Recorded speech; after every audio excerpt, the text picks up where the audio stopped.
Doctor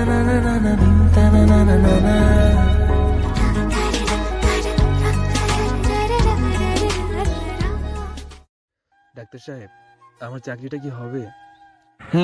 তবে তোমাকে টাকা দিতে হবে চাকরির জন্য। স্যার, আমি গরিব মানুষ, আমি টাকা কই পাবো? আমাদের অভাবের সংসার স্যার, কত টাকা লাগবে? তুমি যেহেতু গরিব মানুষ আর আমারও তোমাকে পছন্দ হয়েছে, তাই তুমি 50,000 টাকা দিলেই চলবে। আমি এত টাকা কই পাবো স্যার? কিছুটা কমিয়ে দেন স্যার। আমি এর নিচে পারবো না। যদি দিতে পারো তাহলে কাল থেকে জয়েন করতে পারো। আর তোমার বেতন হবে 40,000 টাকা প্লাস, উপরে কামাই তো আছেই। আর সবচেয়ে বড় কথা, এত বড় একটা হাসপাতালে চাকরি পাইছো, এটাই তোমার সবচেয়ে বড় সৌভাগ্য। কি আর করার, চাকরিটা আমার খুব দরকার, তাই কোনো মতে 50,000 টাকা জমা দিয়ে চাকরিটা নিলাম।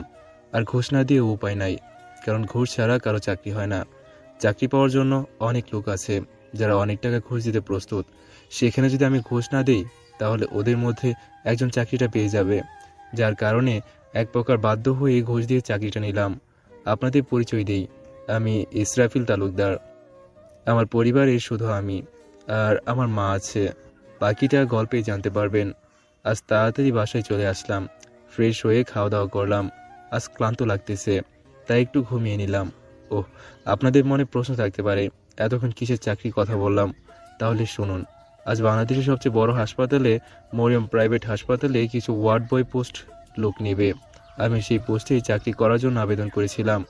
আজ ইন্টারভিউ দিতে গিয়েছিলাম, আর ডাক্তার আমার কাগজপত্র দেখে তার পছন্দ হয়, যার কারণে উপরের কথাগুলো আমার আর ডাক্তারের মাঝে হয়।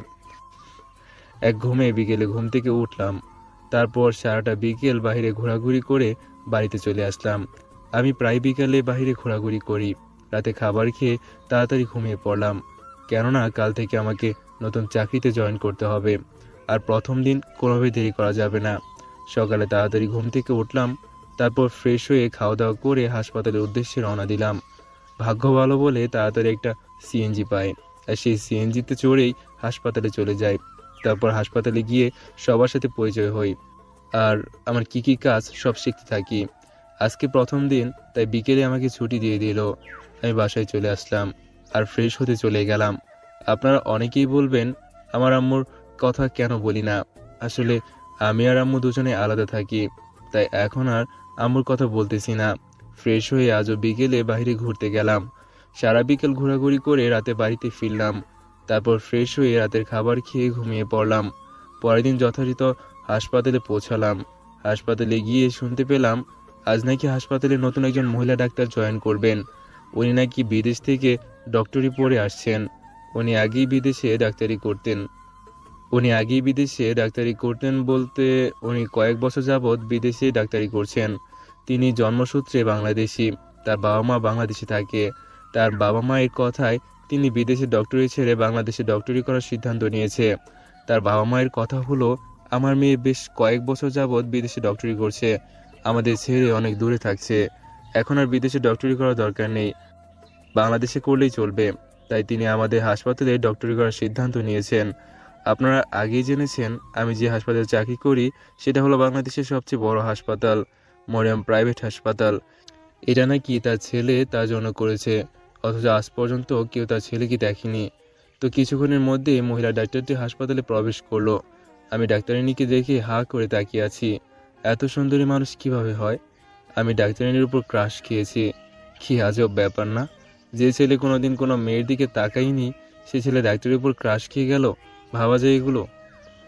ও, আপনাদের তো ডাক্তারিনীর পরিচয় করিয়ে দিলাম না। ডাক্তারিনীর নাম হলো মেঘা। দেখতে মাশাআল্লাহ অপরূপ সুন্দরী, যে কেউ দেখলে ক্রাশ খাবে। তো ডাক্তারিনী এসে সবার সাথে পরিচয় হয়ে নিল, সাথে আমার পরিচয় জানলো। আর আল্লাহর কি রহমত, আমাকে ডাক্তারিনীর পার্সোনাল অ্যাসিস্ট্যান্ট ওয়ার্ড বয় করা হলো। আজকে ডাক্তারিনীর প্রথম দিন, তাই আজকে কিছুক্ষণ থেকে তারপর ডাক্তারিনী নিজের বাসায় চলে গেল। আর আমি সারাক্ষণ অন্যান্য ডাক্তারের কথা মতো সব কাজ করতে থাকলাম। সাধারণত ওয়ার্ড বয়রা যেগুলো করে, কাল থেকে অন্যান্য ডাক্তাররা কথা মতো কাজ করতে হবে না। আজই শেষ দিন, কাল থেকে আমি আমার ডাক্তারিনীর কথা মতো কাজ করব। সমস্ত কাজ শেষ করে সন্ধ্যায় বাড়িতে আসলাম। বাড়িতে এসেই গোসল করে রান্না করে রাতের খাবার খেয়ে নিলাম। সারাদিন পরিশ্রম করায় শরীরটা খুব ক্লান্ত লাগতেছিল, তাই খাওয়া দাওয়া করে নিলাম। সকাল 5টায় থেকে ঘুম থেকে উঠলাম, নামাজ পড়ে রান্নাবাড়া করে ফ্রেশ হয়ে খেয়ে বেরিয়ে পড়লাম হাসপাতালের উদ্দেশ্যে। হাসপাতালে পৌঁছেই দেখি আমার ক্রাশ মানে ডাক্তারিনী কেবল হাসপাতালে আসতেছে। দেখেই মনটা জুড়িয়ে গেল। উনি ওনার কেবিনে গেল, আমি ওনার সাথে সাথে ওনার কেবিনে গেলাম, কেননা আমি ওনার পার্সোনাল অ্যাসিস্ট্যান্ট, ওয়ার্ড বয়, সবসময় ওনার সাথে সাথেই থাকতে হয়। তো উনি চললেন রোগী দেখতে, আমিও তার সাথে সাথে চললাম। অনেকক্ষণ রোগী দেখলেন, আর যত কাজ আছে সেগুলো আমি করলাম। দুপুরে খাবার আজ আনতে মনে নেই, তাই খাবার খাওয়ার জন্য পাশে একটা হোটেলে গেলাম। যাওয়ার পথে দেখি এক বৃদ্ধা এক লোকের কাছে খাবারের জন্য টাকা চাইতেছে, কিন্তু লোকটা দিচ্ছে না। আমি এগিয়ে গিয়ে বৃদ্ধাকে নিয়ে একটা হোটেলে গেলাম, তাকে পেট ভরে খাওয়ালাম, সাথে আমার দুপুরে খাবারটাও খেয়ে নিলাম। তারপর আমার কাছে কিছু টাকা ছিল, তা বৃদ্ধাকে দিয়ে হাসপাতালে চলে আসলাম। অবশ্য বৃদ্ধাটি আমার জন্য মন ভরে দোয়া করে দিয়েছে। আমরা অনেকেই আছি বিভিন্নভাবে টাকা খরচ করে থাকি, অথচ কোনো অসহায় টাকা চাইলে তাকে টাকা দেওয়ার পরিবর্তে অপমান করি, অনেক সময় গায়েও হাত তুলি। কিন্তু একটা জিনিস ভেবে দেখবেন, লোকটি অসহায় বলেই তো আপনার কাছে সাহায্য চায়। আপনি কেন হোটেলে গেলে বা রেস্টুরেন্টে গেলে ওয়েটারকে বকশিস দেয়, তাদের এগুলো না দিয়ে একজন অসহায়কে দেন, দেখবেন অসহায়টি আপনার জন্য মন ভরে দোয়া করবে। কখন কার দোয়া কোথায় কাজে লাগে বলা যায় না। এখন থেকেই সবাই চেষ্টা করবেন অসহায়কে সাহায্য করতে। এবার গল্পে ফেরা যাক। আমি যেগুলো করলাম তা ঠিকই লক্ষ্য করছে আমাদের ডাক্তারিনী মেঘা। অবশ্য এটা আমি জানতাম না, মেঘার কেবিনের জানালার ধারেই তার কেবিন থেকে বাইরের সব কিছু দেখা যায়, আর হোটেলটাও তার জানালার বরাবর। মেঘা এগুলো দেখে ভাবে, এই ওয়ার্ড বয়টা অন্য সবার থেকে আলাদা। যেখানে অন্য সকল ওয়ার্ড বয় টাকার বিনিময়ে কাজ করে, মানে বোঝাতে চাইছি যে আপনি যদি ওয়ার্ড বয়কে টাকা দেন তাহলে আপনার কাজটা সবার আগে করে দেবে। সেখানে এই ওয়ার্ড বয়টা বিনা স্বার্থে একটা বৃদ্ধাকে সাহায্য করলো। ওয়ার্ড বয়টা তো ভেরি ইন্টারেস্টিং। আমি আমার মতো সারা বেলা কাজ করে সন্ধ্যায় বাড়িতে চলে আসলাম। বাড়িতে এসে গোসল করে রান্নাবাড়া করে খেয়ে নিলাম। আমি ঘুমাতে যাব এমন সময় আমার ফোনটা বেজে উঠলো। ফোনের দিকে তাকিয়ে আমি চমকে গেলাম। ফোনের দিকে তাকিয়ে দেখি আমার আম্মু ফোন দিয়েছে। অনেকদিন ধরে আম্মুর সাথে কথা বলা হয় না, আর অনেকদিন হলো আম্মুর কাছ থেকে দূরে আছি, তাই আম্মু ফোন দিচ্ছে। হাজার হলেও মায়ের মন বলে কথা, সন্তান মাকে ভুলে গেলেও মা কখনো সন্তানকে ভুলে না, এটাই মায়ের ভালোবাসা। সন্তান যদি খারাপ পথেও যায় বা হাজারো পাপ করে, তারপরে মা সন্তানকে ছাড়ে না, বরং আল্লাহর কাছে দোয়া করে যাতে সন্তান হেদায়েত প্রাপ্ত হয়ে সঠিক রাস্তায় ফিরে আসে। এটাই হলো প্রকৃত মায়ের প্রকৃত ভালোবাসা। প্রকৃত মা কেন বললাম, তার কারণ হলো কিছু কিছু মা আছে যারা লোভের পরে সন্তানকে ছেড়ে অন্যের সাথে চলে যায়। আমি এমন মা জাতিকে তীব্র নিন্দা জানাই। তো অনেকেই কথা বললাম, এবার গল্পে ফেরা যাক। আসসালামু আলাইকুম আম্মু, কেমন আছো তুমি? আলহামদুলিল্লাহ ভালো আছি। তুই কেমন আছিস? আলহামদুলিল্লাহ। তোমার শরীর ঠিক আছে তো? আর ওষুধ নিয়মিত খাও তো? হ্যাঁ, আর ওষুধ ঠিক মতোই খাই। তুই তো আমার খোঁজই নিস না। কবে বাসায় আসবি? আম্মু, আমি খুব ব্যস্ত ছিলাম, তাই খোঁজ নিতে পারি নাই। ইনশাআল্লাহ আর কয়েকদিন পরে বাড়ি যাব। এখন অনেক রাত হয়েছে, খাবার খেয়ে ওষুধ খেয়ে ঘুমিয়ে পড়ো, নয়তো আবার শরীর খারাপ করবে। ওকে, আর তুই সাবধানে থাকিস। ঠিক আছে। আম্মুর সাথে কথা বলে রাতে খাবার খেয়ে ঘুমিয়ে পড়লাম, কেননা সারাদিন পরিশ্রম করার কারণে রাত জাগতে মন চায় না, তাই তাড়াতাড়ি ঘুমিয়ে পড়লাম। সকালে উঠে রান্নাবাড়া করে ফ্রেশ হয়ে খাওয়া দাওয়া করে হাসপাতালের উদ্দেশ্যে বেরিয়ে পড়লাম। তারপর একটা সিএনজি নিয়ে হাসপাতালে পৌঁছালাম। হাসপাতালে পৌঁছে শুনতে পেলাম আজ আবার নাকি আরেকজন নামকরা ডাক্তার আসবে। উনিও নাকি একজন মেয়ে, আর সবচেয়ে বড় কথা ওনার বাবা খুব নামকরা ও খুব প্রভাবশালী একজন ব্যক্তি। বাংলাদেশে তার প্রচুর ক্ষমতা। ডাক্তারটির নাম হলো মুনতাহা, দেখতে মাশাআল্লাহ, তবে ডক্টর মেঘার মতো অপূর্ব সুন্দরী নয়। উনি আসার পরে সবাই ওনাকে ফুল দিয়ে বরণ করলো, সাথে আমি ফুল দিয়ে শুভেচ্ছা জানালাম। তবে ওনার অবস্থা দেখে বুঝলাম উনি ছেলে ওয়ার্ড বয়দের দেখতে পায় না। না দেখতে পারলে আমার কি, আমি তো ডক্টর মেঘার পার্সোনাল অ্যাসিস্ট্যান্ট ওয়ার্ড বয়, ওনার দেখা না দেখাতে কিছু যায় আসে না। তো উনি ফুল নিয়ে ভিতরে চলে গেল, আমি গেলাম ডক্টর মেঘার চেম্বারে, কেননা আমি ডক্টর মেঘার পার্সোনাল অ্যাসিস্ট্যান্ট ওয়ার্ড বয়। ভিতরে আসতে পারি ম্যাম? আরে ইশরাফিল, আপনি? হ্যাঁ, ভেতরে আসেন। আর কিছু বললেন? আর কিছু বলবেন? ধন্যবাদ ম্যাম। বলছিলাম কি ম্যাম, এখন তো রোগী দেখতে যাওয়ার টাইম, চলেন রোগীগুলো দেখে আসি। ও হ্যাঁ, চলেন দেখে আসি। তারপর আমি আর মেঘা ম্যাম চললাম রোগী দেখতে। মেঘা ম্যাম রোগীদের দেখছে, আমি তাকে বিভিন্নভাবে সাহায্য করতেছি। এক পর্যায়ে এক রোগীর দিকে চোখ গেলে দেখতে পেলাম রোগীটা খুবই বৃদ্ধ। বৃদ্ধটাকে দেখে খুব মায়া হলো। খোঁজ নিয়ে জানতে পারলাম বৃদ্ধটির 3টি ছেলে আছে, কিন্তু কেউ তারা বৃদ্ধটির খোঁজ খবর নেয় না। এক পর্যায়ে বৃদ্ধটির অসুখ ধরা পড়লে তারা সন্তানরা তাকে তাড়িয়ে দেয়। অবশেষে এক যুবক নাকি তাকে এখানে এনে তার চিকিৎসা করাচ্ছে। হায় রে সন্তানেরা, যাদের জন্য বাবা মা সারা জীবন কষ্ট করে গেছে, জীবনে কোনোদিন নিজের চাহিদা বা নিজে কি পড়তেছে এটা কোনোদিন খেয়াল করেনি, শুধু ভাবছে সন্তানদের চাহিদা মেটাতে হবে, তাদের ভালো পোশাকের ব্যবস্থা করে দিতে হবে, এজন্য সারা জীবন পরিশ্রম করে গেছে। সন্তান অসুস্থ হলে কখনো বিনা চিকিৎসায় রাখেনি, প্রয়োজনে নিজের রক্ত বিক্রি করে হলেও করেছে। আর সেই অকৃতজ্ঞ সন্তানরা এর প্রতিদান দিল। আমরা অনেকেই এই রকমটাই দেখে থাকি, তবে মাথায় রাখবেন আপনি যেমন করতেছেন ঠিক তেমনই ফল পাবেন। আর হ্যাঁ, দুনিয়াতে ওই যুবকের মতো ভালো মানুষ আছে বলেই দুনিয়াটা বেঁচে আছে। যুবকটা সত্যি মহান, কেননা নিজের কোনো আত্মীয় না ও পরিচিত হয়ে একজন বৃদ্ধাকে সমস্ত চিকিৎসা যুবকটি করছে, যেখানে নিজের সন্তানেরা তাকে দূরে ঠেলে দিচ্ছে। আমি বৃদ্ধটির সাথে ভালো মন্দ কথা বলে বৃদ্ধটির জন্য কিছু ফল আনতে গেলাম, আর মেঘা ম্যাম অন্যান্য রোগীদের দেখতে গেল। আমি কিছুক্ষণের মধ্যেই কয়েক কেজি ফল এনে বৃদ্ধাকে দিয়ে চলে আসলাম মেঘা ম্যামের কাছে। তারপর অন্যান্য রোগীকে দেখে দুপুরে খাবারের সময় হলো, তাই চলে গেলাম দুপুরে খাবার খেতে। আর এইদিকে ডক্টর মোন্তাহা অনেক আগেই চলে গেছে, কেননা আজকে তার প্রথম দিন। দুপুরে খাবার খেতে চাইতে নিচ্ছি, তখন ঘটলো আরেক ঝামেলা। ডক্টর মেঘা আজ দুপুরে খাবার আনতে ভুলে গেছে। সে বাইরে খাবার খেতে পারে না। এখন কি উপায়? অবশেষে আমার বাড়ি থেকে আনা খাবারগুলো মেঘা ম্যামকে দিলাম, আর বাড়ি থেকে আসার সময় নিজের গরুর গোস্ত রান্না করে নিয়ে আসছি। আমি তো বাইরে খাবার খেতে পারি, উনি তো আর বাইরের খাবার খেতে পারে না, তাই দিলাম। অবশ্য আমার ক্রাশই তো খাবে, অন্য কেউ তো আর না। আমার সামনে আমার ক্রাশ না খেয়ে থাকবে, এটা কি করে হয়? আপনার খাবার আমাকে দিচ্ছেন কেন? আপনি কি খাবেন? আপনি তো খাবার আনতে ভুলে গেছেন, আর বিশেষ কথা হলো আপনি বাইরের খাবার খেতে পারেন না। আমি তো বাইরের খাবার খেতে পারি, আর এগুলো আমি বাসা থেকে নিজ হাতে রান্না করে এনেছি, তাই আপনি এগুলো খান। আমি না হয় আজ বাইরে খেয়ে নেব। আচ্ছা ঠিক আছে, এত করে যখন বলছেন তাহলে আমি এগুলো খাবো। তবে আপনাকে আজ বাইরে খেতে হবে না, চলেন আমরা দুজন খাবারটাকে ভাগ করে খাই। ঠিক আছে, চলেন। তারপর দুজনে খাবারটাকে ভাগ করে খাইতে রাজি হলাম, কেননা আজ প্রথম আমার ক্রাশের সাথে একসাথে বসে খাবো। খাওয়ার মজাই আলাদা। তো দুজনে খেতে বসলাম। খাওয়ার সময় মেঘা বলল, ইশরাফিল সাহেব, আপনি তো খুব সুন্দর করে রান্না করতে পারেন। সত্যি রান্নাটা খুবই সুস্বাদু হয়েছে। আপনার যে বউ হবে তার সত্যিই ভালো কপাল হবে। মাঝে মাঝে আপনার হাতে রান্না খেতে পারবো। তার প্রতিদিন রান্না করতে হবে না। ম্যাম আপনাকে ধন্যবাদ, তবে বউ তো আমি আপনাকেই বানাতে চাই। বললাম, তবে আস্তে করে। ইশরাফিল সাহেব, আপনি কি কিছু বললেন? না কিছু না, বললাম তাড়াতাড়ি খাবার শেষ করুন, আবার রোগী দেখতে যেতে হবে। হুম, করছি।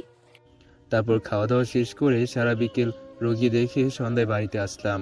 তারপর গোসল করে রান্না করে ফ্রেশ হয়ে খাওয়া দাওয়া করে প্রতিদিনের ন্যায় আজও ঘুমিয়ে পড়লাম।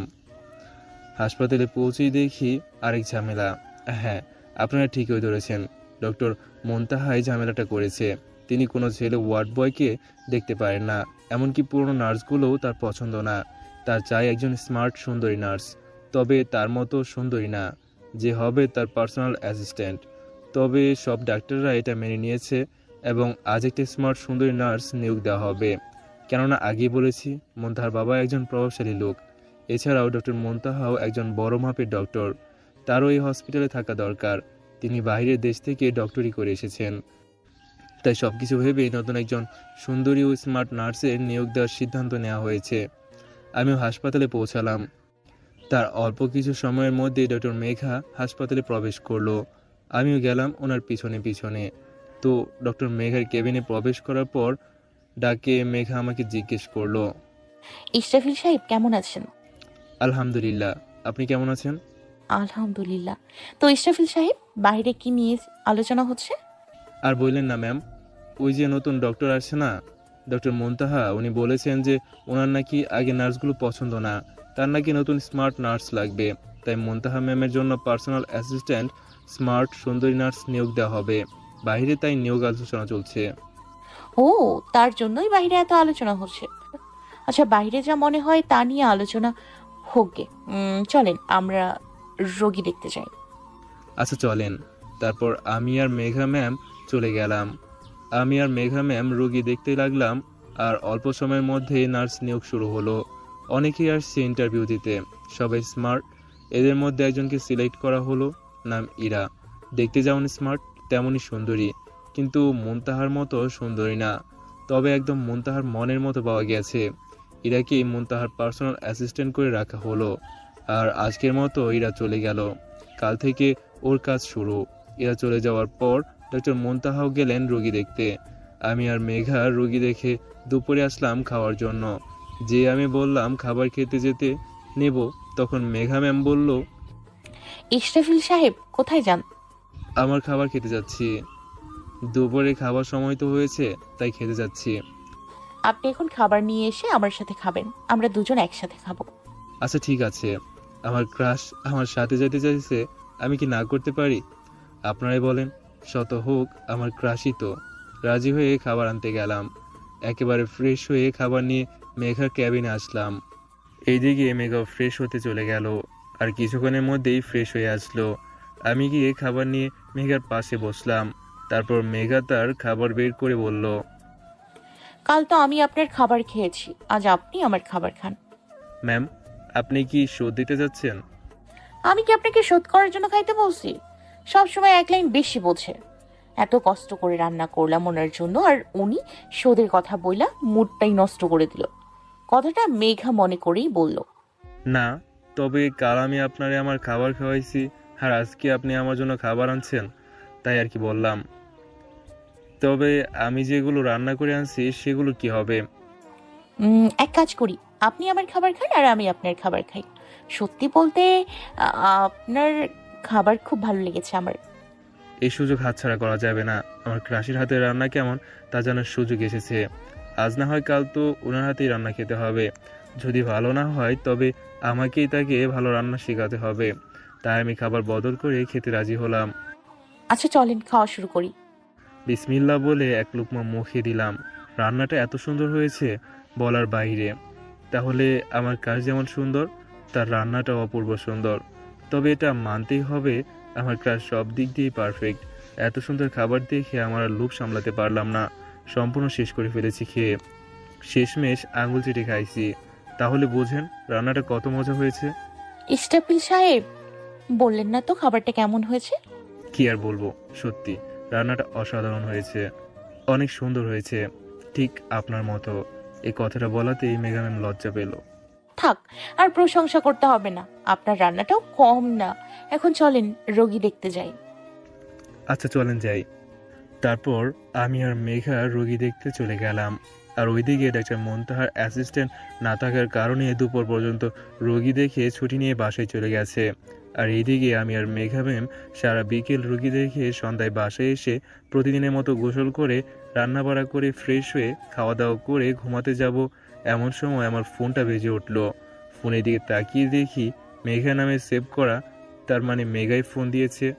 আবার আপনারা বলবেন না নাম্বার নিলাম কখন। আমি ওনার পার্সোনাল অ্যাসিস্ট্যান্ট ওয়ার্ড বয়, তাই আমার নাম্বার ওনার কাছে আছে আর ওনার নাম্বারও আমার কাছে আছে। তারপর ফোনটা রিসিভ করলাম। আসসালামু আলাইকুম মেঘা ম্যাম, কিসের জন্য ফোন দিয়েছেন? কোনো দরকার? একটু আগেই না আপনার কাছ থেকে আসলাম, আবার কেন ফোন দিয়েছেন এখন? ওয়ালাইকুম আসসালাম।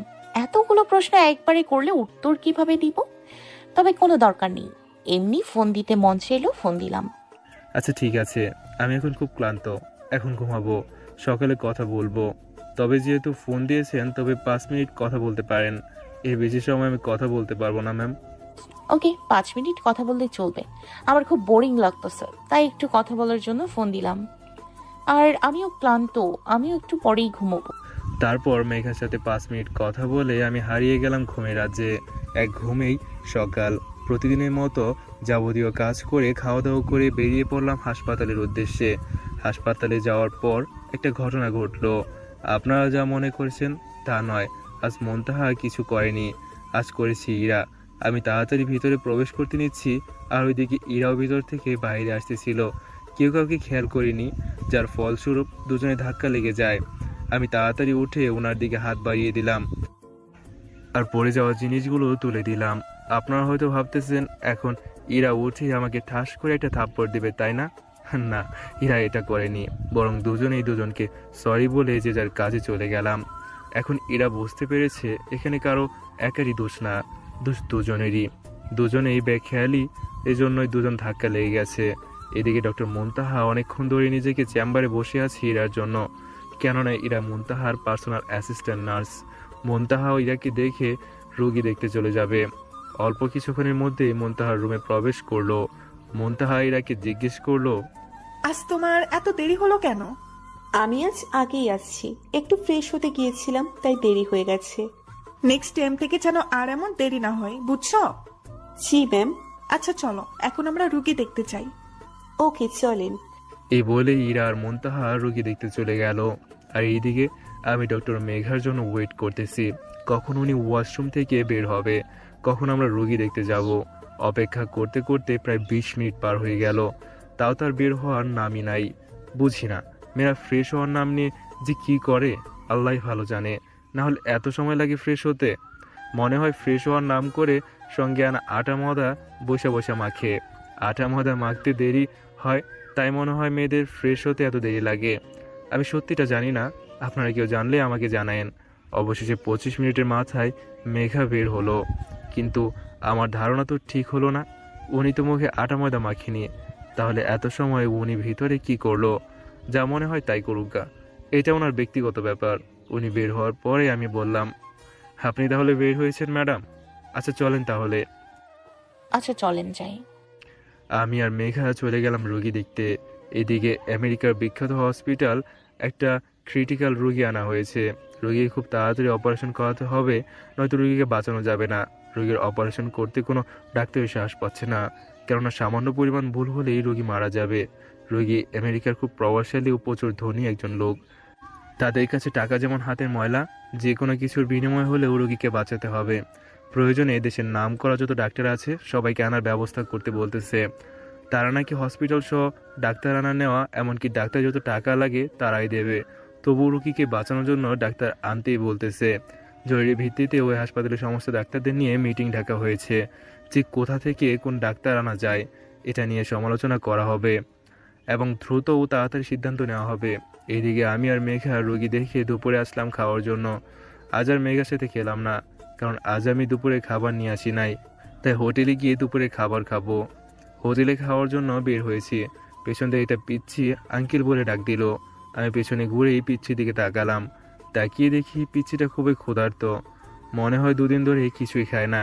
আমি পিচ্ছিটার কাছে যাওয়ার পর পিচ্ছিটা আমাকে বলল, আঙ্কেল, আমাকে কিছু টাকা দেন। আমি 2 দিন ধরে শুধু পানি খেয়ে আছি, একটা দানা ভাতও খাইনি। দেখছেন এইটুকু পিচ্ছি, তাও বলে 2 দিন ধরে না খেয়ে আছে। এই বয়সী পিচ্ছিরা খেতে চায় না বলে মাথাকে জোর করে খাওয়ায়, আর এই পিচ্ছি মাত্র পানি খেয়ে আছে। পিচ্ছির কথা শুনে আমার কলিজায় আঘাত লাগলো। আমি পিচ্ছিকে জিজ্ঞেস করলাম, তোমার বাবা মা কোথায়? আমার বাবা মা গাড়ি অ্যাক্সিডেন্টে মারা গেছে, আর আমার চাচা চাচিরা আমাকে বাড়ি থেকে তাড়িয়ে দিচ্ছে। বাবা মা তো আমাকে ছেড়ে চলে গিয়ে খুব সুখেই আছে, কিন্তু আমি যেতে পারতেছি না। মাঝে মাঝে মনে হয় না খেতে পেয়ে আমি এখনই বুঝি মারা যাব। জানেন আঙ্কেল, আমি খিদে সহ্য করতে পারি না, তারপরের আমাকে না খেয়ে থাকতে হয়। খাবার না পেয়ে বাধ্য হয়ে আমি পানি খেয়ে আমার ক্ষুধা মিটাই। কারো কাছে খাবার চাইলে দেয় না, বরং আমাকে মেরে তাড়িয়ে দেয়। তারপরেও চাই মানুষের কাছে খাবার, যদি তারা আমাকে কিছু খাবার দেয় তাতে অন্তত না খেয়ে বা শুধু পানি খেয়ে থাকতে হবে না, এই আশায় আমি খাবার চাই। পিচ্ছিটার কথায় আমি আর চোখের পানি ধরে রাখতে পারলাম না, অনবরত আমার চোখ দিয়ে পানি পড়তে থাকলো। এই বয়সে এই পিচ্ছিটা কত কষ্ট করে থাকতে হয়। আর শালার পাষাণ মানুষ, পিচ্ছিটা মা বাবা মারা গেছে, তার গার্জিয়ান হিসেবে চাচা চাচিরা ভরণ পোষণের দায়িত্ব নেবে, তা না করে তাকে তাড়িয়ে দিয়েছে। এমন মানুষদের কি করা উচিত আপনারাই বলেন। শোন পিচ্ছি, তোর নাম কি? আহাদ। শোন, আজ থেকে তোকে আর না খেয়ে থাকতে হবে না। আজই তোকে ভালো একটা এতিমখানায় ভর্তি করিয়ে দিয়ে আসবো, যেখানে তোকে প্রতিদিনই খাবার দেবে, এমনকি তোকে পড়াশোনাও করাবে। তার আগে চল দুজনে পেট ভরে খেয়ে নেই। ঠিক আছে আঙ্কেল। তারপর আমি আর পিচ্ছি হোটেলে গিয়ে পেট ভরে খাবার খেয়ে নিলাম। খাওয়া শেষে পিচ্ছিটাকে নিয়ে একটা শপিং মলে নিয়ে আসলাম। ওর জন্য কিছু জামা কাপড় কিনবো। কয়েকটা জামা কাপড় কিনে ওর জন্য কিছু বই কিনে নিয়ে গেলাম এতিমখানায়। তারপর এতিমখানায় ওকে ভর্তি করে সব কিছু ঠিকঠাক করে আমি চলে আসলাম হসপিটালে। আসার সময় বলে এসেছি আমি মাঝে মাঝে তাকে দেখতে আসব, আর তুই মন দিয়ে পড়াশোনা করবি। ও আমাকে আচ্ছা বলে বিদায় দিল। আমার এই কাহিনী আজ একজন দেখছেন, যে আমি জানতাম না। হাসপাতালে পৌঁছানোর পর মেঘা জিজ্ঞেস করলো আমি এতক্ষণ কোথায় ছিলাম। আমি বললাম আমার একটা জরুরি দরকার ছিল, তাই বাড়িতে গিয়েছিলাম। এখন চলেন আমরা রুগী দেখতে যাই। তারপর আমি আর মেঘা রুগী দেখতে গেলাম। সারা বিকেল রুগী দেখে সন্ধ্যায় বাসায় চলে আসলাম। আর বাসায় এসে গোসল করে রান্না করে ফ্রেশ হয়ে খাওয়া দাওয়া করে দিলাম এক ঘুম। ওইদিকে অনেকক্ষণ ধরে মিটিং করেও কোনো ডাক্তারই খোঁজ বের করতে পারলো না, কারণ এমন অপারেশন কেউ করতে পারবে না।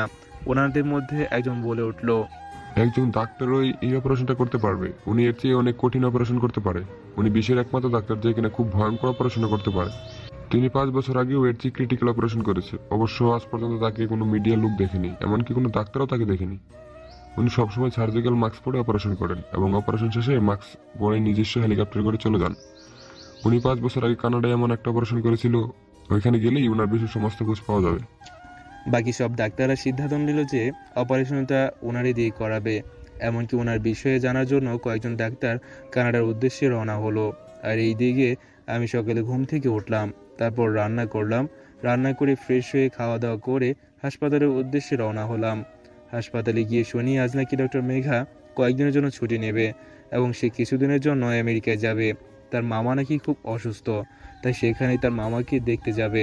ডক্টর মেঘার সাথে ডক্টর মেঘার মা এবং বাবাও যাবে মেঘার মামাকে দেখতে। মেঘা তো একজন ডাক্তার, তাই সেও যাইতে চাইছে তার মামার কাছে, এবং আজই নাকি একটু পরে রওনা দেবে আমেরিকার উদ্দেশ্যে।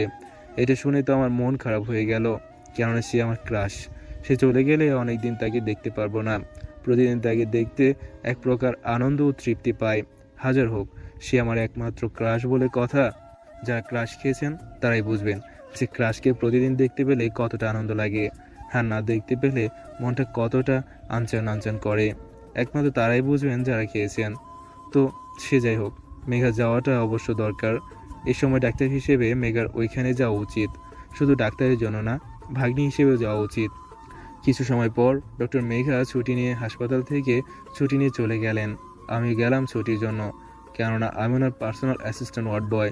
উনি যদি না থাকেন তাহলে আমি কি করব? যেহেতু উনি আজ ছুটি নিয়ে চলে গেলেন, তো এই মুহূর্তে তো ওনার পরিবর্তে কোনো ডাক্তার তো আর আনতে পারবেন না, যার কারণে আজ আমার তেমন কাজ নেই। অবশ্য কাল থেকে কিছুদিনের জন্য মেঘার পরিবর্তে নতুন একটা ডাক্তার আনা হবে। যেহেতু আমি ডক্টর মেঘার পার্সোনাল অ্যাসিস্ট্যান্ট ওয়ার্ড বয় ছিলাম, তাই কাল থেকে ওনার পরিবর্তে যে ডাক্তার আসবে তার ওই পার্সোনাল অ্যাসিস্ট্যান্ট ওয়ার্ড বয় হব। এখন ছুটি নিতে গেলাম, যেহেতু আমাকে যার অ্যাসিস্ট্যান্ট করা হয়েছে সে নাই, তাই আমার তেমন কাজও নাই, তাই আমাকে ছুটি দিয়ে দিল। শুধু হাসপাতালে থাকলো ডক্টর মুনতাহা, অ্যাসিস্ট্যান্ট নার্স ইরা সহ আরও কয়েকজন ডাক্তার। এটা বাংলাদেশের সবচেয়ে বড় হসপিটাল। এখানে দু একটা ডাক্তার না থাকলেও কোনো সমস্যা নেই। ডক্টর মুনতাহার অ্যাসিস্ট্যান্ট নার্স ইরা গেল রুগী দেখতে, আর আমি ছুটি নিয়ে চলে আসলাম বাড়িতে। আজ ভালো লাগতেছে না, তাই ভাবলাম একটু বৃদ্ধাশ্রম দিয়ে ঘুরে আসি। অনেকদিন ধরে সেখানে যাওয়া হয় না। আজ ভালো লাগতেছে না বলে বৃদ্ধাশ্রমে যাওয়ার জন্য বের হতে গেলাম। অনেকক্ষণ পর বৃদ্ধাশ্রমে পৌঁছালাম। এখানে আমি প্রায় আসতাম, কিছুদিন ধরে এখানে আসা হয় না। এখানে সব বৃদ্ধার করুণ কাহিনী আছে। পাষাণ বেঈমান অকৃতজ্ঞ সন্তানদের কারণেই আজ তাদের এখানে থাকতে হচ্ছে। এই বৃদ্ধাদের দেখতে কলিজা ছিঁড়ে যায়, কারণ আজ তাদের থাকার কথা ছিল সন্তানের সাথে, কিন্তু তাদের থাকতে হচ্ছে বৃদ্ধাশ্রমে। এত কষ্ট বুকে জমা নিয়েও সর্বদা সন্তানের জন্য দোয়া করতেছে যাতে সন্তান সুখে থাকে। হ্যাঁ, পিতামাতারা এমনই। সন্তান হাজারো দুঃখ দিলে তারা সন্তানের জন্য বদদোয়া করে না, আল্লাহর কাছে দোয়া করে যে সন্তান যেন সুখে থাকে। সব সন্তানের উচিত মা বাবার খ্যাদমত করা। পিতামাতার খ্যাদমত করলে আল্লাহ তাআলা খুশি হন। এতে দুনিয়ার জীবন ও মৃত্যুর পরবর্তী জীবন সুখের হয়। আমি সবার সাথে দেখা সাক্ষাৎ করে সবার খোঁজ খবর নিয়ে অনেকক্ষণ থেকে তাদের কাছ থেকে বিদায় নিয়ে চলে আসলাম। এদিকে কয়েকজন ডাক্তার কানাডায় পৌঁছে জানতে পারলো ডাক্তারের নামে মেহেদি হাসান। তিনি এখন বাংলাদেশে থাকেন, কেননা ক্রিটিক্যাল অপারেশন করতে হলে তিনি করেন। শুধু তাকে বললেই তাড়াতাড়ি উনি চলে আসেন। তাকে আনার জন্য আগে থেকেই যোগাযোগ করতে হয় না। তার একটা প্রাইভেট হেলিকপ্টার আছে, সেটা নিয়ে এসে চলে আসে। এই যে পাঠক ভাইয়েরা ও বোনেরা, আপনারা বলবেন যে উনি এত বড় ডাক্তার, তারপরেও ওনাকে বলার সাথে সাথে কীভাবে চলে আসে? আর যেহেতু উনি অনেক বড় ডাক্তার, সেহেতু উনি কীভাবে এত ব্যস্তর মধ্যে আসবে? বড় বড় ডাক্তাররা ব্যস্ত থাকবে, এটাই স্বাভাবিক। ব্যস্ত থাকলে তো আর ফোন দেওয়ার সাথে সাথেই তো আর আসার কথা না, তাই না? সবার উত্তর, উনি একজন বড় ডাক্তার, ঠিক আছে, ওনার টাকা পয়সার অভাব নাই, উনি শুধু ক্রিটিক্যাল অপারেশন করান, তাছাড়া তিনি অন্য কোনো রোগী দেখেন না। তাই তাকে ফোন দেওয়ার সাথে সাথেই সে চলে আসে। ডাক্তারের নাম আর নাম্বার নিয়ে আমেরিকায় চলে আসলো। তারপর তাদের হেডকে ডাক্তারের নাম জানালো এবং ডাক্তারের নাম্বার দিল। ওইদিকে ডক্টর মেঘা হাসপাতাল থেকে যাইয়া মা বাবাকে নিয়ে আমেরিকায় যাওয়ার জন্য বেরিয়ে পড়েছে। যেহেতু আগে খবর পেয়েছে তার মামার অসুস্থতার, তাই তাদের জিনিসপত্র আগে থেকেই গুছিয়ে রেখেছে। এতক্ষণ শুধু ছুটি নেওয়ার জন্য অপেক্ষা করছে, আর ছুটি নিয়েই বেরিয়ে পড়েছে আমেরিকার উদ্দেশ্যে। মেঘার মামা প্রচুর ধনী, তাই তারা মেঘার যাবে বলে মেঘাদের জন্য একটা প্রাইভেট হেলিকপ্টার পাঠিয়েছে। এটাতে করেই মেঘারা আমেরিকার উদ্দেশ্যে রওনা হলো। আর এদিকে আমি বাসায় আসতেই সন্ধ্যা হয়ে যাওয়ায় বাসায় এসে গোসল করে রান্না করে ফ্রেশ হয়ে রাতের খাবার খেয়ে বিছানায় শুয়ে আছি। অমনি হঠাৎ আমার একটা ফোন বেজে উঠলো। তাকিয়ে দেখি আমার বন্ধু মাসুদ ফোন দিয়েছে। মাসুদ আর আমি বেস্ট ফ্রেন্ড, অবশ্য আরেকজন আছে, সেটা আপনারা গল্পের মাঝেই জানতে পারবেন। মাসুদের ফোনটা ধরে ওকে সালাম দিলাম। আসসালামু আলাইকুম মাসুদ, কেমন আছিস দোস্ত? কি খবর তোর? আলহামদুলিল্লাহ ভালো আছি। তুই কেমন আছিস? আর মোটামুটি সবাই ভালো আছে। তোর কি খবর? আলহামদুলিল্লাহ, আমি ভালো আছি, আর আমরা সবাই ভালো আছি। তবে বহুদিন পর ফোন দেওয়ার কারণটা কি জানতে পারি? আমি কি তোরে শুধু কারণের জন্য ফোন দেই? এমনিতে কি ফোন দেই না? তবে আজ কারণেই ফোন দিয়েছি। আরে রাগ করছিস কেন? আমি জানতাম তুই নিশ্চয়ই কোনো না কোনো কারণেই ফোন দিয়েছিস। বল কারণটা কি? কোনো মেয়ের জন্য ফোন দিয়েছিস নাকি রে? আরে না, কোনো মেয়ের জন্য নয়। তুই কালকে আমেরিকা চলে আয়, খুব ইমার্জেন্সি একটা কাজ করতে হবে। এখনই তুই রওনা দে, আমি তোর জন্য সবকিছু রেডি করতেছি। আচ্ছা, আমি এখনই রওনা দিচ্ছি। আপনারা আবার জিজ্ঞেস করবেন আমি কেন আর আমেরিকা কেন যাব? আমি তো গরিব, তাই তো? না, আমি গরিব না, আমি সেই টপ ডাক্তার। এখানে আমার ওয়ার্ড বয় হওয়ার কারণ গল্পের সাথেই থাকুন, তাহলে জানতে পারবেন। আর মাসুদ যে ফোন দিয়েছিল সে একজন বড় ডাক্তার। তো আমি রেডি হয়ে চলে আসছি এয়ারপোর্টে। আপনারা আবার বলবেন আমি তো প্রাইভেট হেলিকপ্টার ছাড়া যাতায়াত করি না, তাহলে এয়ারপোর্টে কেন? হ্যাঁ, আজ আমি বিমানেই যাব। অনেক দিন ধরে বিমানে যাতায়াত করি না। মাসুদ অনেক বড় ডাক্তার হয়, ওর কথায় আমার জন্য ইমার্জেন্সি একটা বিমানের টিকিট কেটে দিয়েছে। আর আমি টিকিট নিয়ে নিজের সিটে গিয়ে বসলাম। বিমান আমেরিকার উদ্দেশ্যে রওনা হলো। ওইদিকে মেঘা ও তার পরিবার সবাই আমেরিকায় পৌঁছে গেছে। সরাসরি মেঘার মামা যে হসপিটালে ভর্তি, সেই হাসপাতালে পৌঁছে গেছে। মেঘা কাউন্টার থেকে ওর মামার রুম নাম্বার জেনে নিল যে ওর মামা কোন রুমে ভর্তি আছে। তারপর মেঘা ও ওর পরিবার সেখানে গেল। সেখানে গিয়ে দেখে ওর মামি বাইরে বসে কান্না করতেছে। মেঘা ও মেঘার পরিবার মেঘার মামির কাছে গেল। ওনারা মেঘার মামিকে সান্ত্বনা দিতে থাকলো। আর মেঘা চলে গেল ডাক্তারের সাথে কথা বলতে। এদিকে রাত 11টায় বিমান আমেরিকায় বিমানবন্দরে ল্যান্ড করলো। আমাকে রিসিভ করতে মাসুদ এসেছে। আমি মাসুদের সাথে চলে গেলাম। মাসুদ যেখানে থাকে সেখানে। দীর্ঘ জার্নি করার কারণে শরীর খুব ক্লান্ত, তাই বাসায় গিয়ে ফ্রেশ হয়ে খাওয়া দাওয়া করে ঘুমিয়ে পড়লাম। মেঘা ডাক্তারের সাথে কথা বলে জানতে পারলো যে তার মামার অপারেশনের জন্য টপ ডাক্তারকে আসতে বলা হয়েছে, আর তিনি খুব শীঘ্রই আসছেন। আর এদিকে মরিয়ম প্রাইভেট হসপিটালে ডক্টর মুনতাহা আর তার অ্যাসিস্ট্যান্ট নার্স ইরা সারাদিন রোগী দেখে রাতে বাড়িতে গেছে। আজ ডক্টর মুনতাহার অনেক রোগী দেখতে হয়েছে। ডক্টর মেঘার রোগীগুলোকেও আজ মুনতাহার দেখতে হয়েছে, তাই আজ একটু বেশি দেরি হয়ে গেছে। কাল একজন ডাক্তার কয়েকদিনের জন্য আনা হবে ডক্টর মেঘার অনুপস্থিতিতে রোগীর সেবা দেওয়ার জন্য। আজ এই বিষয় নিয়ে হসপিটালের ম্যানেজার সমালোচনা করছে। আজ 7 বছর পর দেশে আসছে মনির। 7 বছর আগে এ দেশ ছেড়ে আমেরিকায় গিয়েছিল মনির। বর্তমানে মনির কানাডার নামকরা হাসপাতাল পপুলার হাসপাতালে ডাক্তারি করছে। বাবা মায়ের জোড়াজুড়িতেই কয়েকদিনের জন্য এই দেশে এসেছে, কিছুদিন পর আবার চলে যাবে। পরিবারের সবার সাথে ভাব বিনিময় করে নিজের রুমে গিয়ে শুয়ে পড়ল মনির। এইদিকে আমি রাতেই মাসুদকে আমার আসার বিষয়টি কনফার্ম করতে বলেছি। মাসুদও আমার কথা মতো ওনাদের কনফার্ম করে দিয়েছে।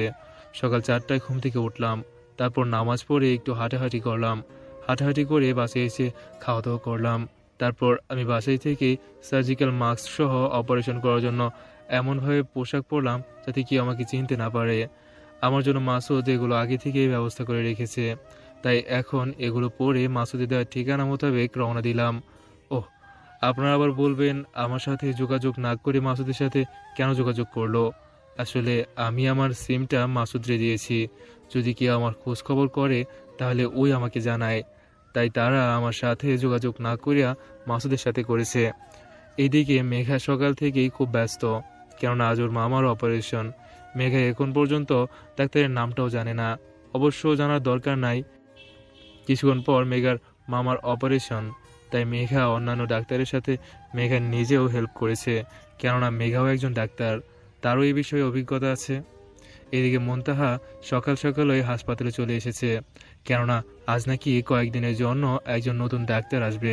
তারও জরুরি কয়েকটি রোগী, তাদের দেখতে এত সকালে আসা। কিন্তু তাড়াতাড়ি করে ঢোকার সময় কিছুর সাথে ধাক্কা খেয়ে পড়ে যায়। সামনে তাকিয়ে দেখে খুব সুন্দর সুদর্শন একটা যুবক দাঁড়িয়ে আছে, কিন্তু মুনতাহা পড়ে গেছে আর ছেলেটা তাকে তুলছে না বলে মুনতাহা ভীষণ রাগ হয়। তাই তাড়াতাড়ি করে উঠে মুনতাহা যুবকটিকে বলে, ওই হ্যালো, চোখ কি আকাশে রেখে আইসেন? দেখে চলতে পারেন না? যত সব কানার দল। এই বলে ভেঙচি কেটে মুনতাহা চলে গেল। আর যুবকটি বোবার মতো দাঁড়িয়ে মুনতাহার যাওয়া দেখলো। এই যুবকটি আর কেউ না, যুবকটি হলো মনির, যে গতকাল দেশে আসলো। এই হসপিটালের ম্যানেজার হলো মনিরের মামা। কাল মনিরের মামা জানতে পেরেছে যে কাল মনির দেশে এসেছে, তাই আজ মনিরকে তার সাথে দেখা করতে বলেছে। আর মনির দেখা করতে এসেছিল। দেখা করে যাওয়ার সময় মুনতাহার সাথে ধাক্কা খায়। তারপর কি হলো আপনারা সবই জানেন। মনির এক প্রকার ক্রাশ খেয়েছে। মুনতাহা যেমন সুন্দরী তেমন মায়াবতীও, যে কোনো ছেলে দেখলেই ক্রাশ খাবে। মনিরের তার ব্যতিক্রম হয়নি। মনির আবার ওর মামার কাছে যায়, গিয়ে বলে, মামা, আপনাদের এইখানে নাকি কয়েকদিনের জন্য ডাক্তার নেবেন? আমি তো একজন ডাক্তার, আমাকে নেন। আরে মনির, কি যে বলো না তুমি তুমি আসছো ঘুরতে, ঘোরো মজা করো, তোমার এখন এগুলো করতে হবে না। মামা, আমি প্রতিদিন রোগী দেখি, এটা আমার অভ্যাস হয়ে গেছে, তাই এখন রোগী না দেখলে ভালো লাগে না। আমি যে কয়েকদিন আছি, আমি রোগী দেখবো, অন্য কোনো ডাক্তার আনতে হবে না। আচ্ছা বাবা, ঠিক আছে, তুমি রুগী দেখো, তবে আজকে ঘোরাঘুরি করো, কাল থেকে দেখো। আচ্ছা মামা, আজ তাহলে আসি। ওকে, আসো। মনির বিদায় নিয়ে চলে গেল। হাসপাতালে গিয়ে দেখি আমার ক্রাশ মেঘা বাইরে দাঁড়িয়ে রয়েছে। দেখে মনটা শান্তি পেল। আহ, কি শান্তি! আমি একটা জিনিস বুঝলাম না, মেঘা বাহিরে কি করে আর এখানে কেন? মেঘা না বলল ওর মামা নাকি গুরুতর অসুস্থ? তবে কি আমি যার অপারেশন করতে এসেছি সে কি মেঘার মামা?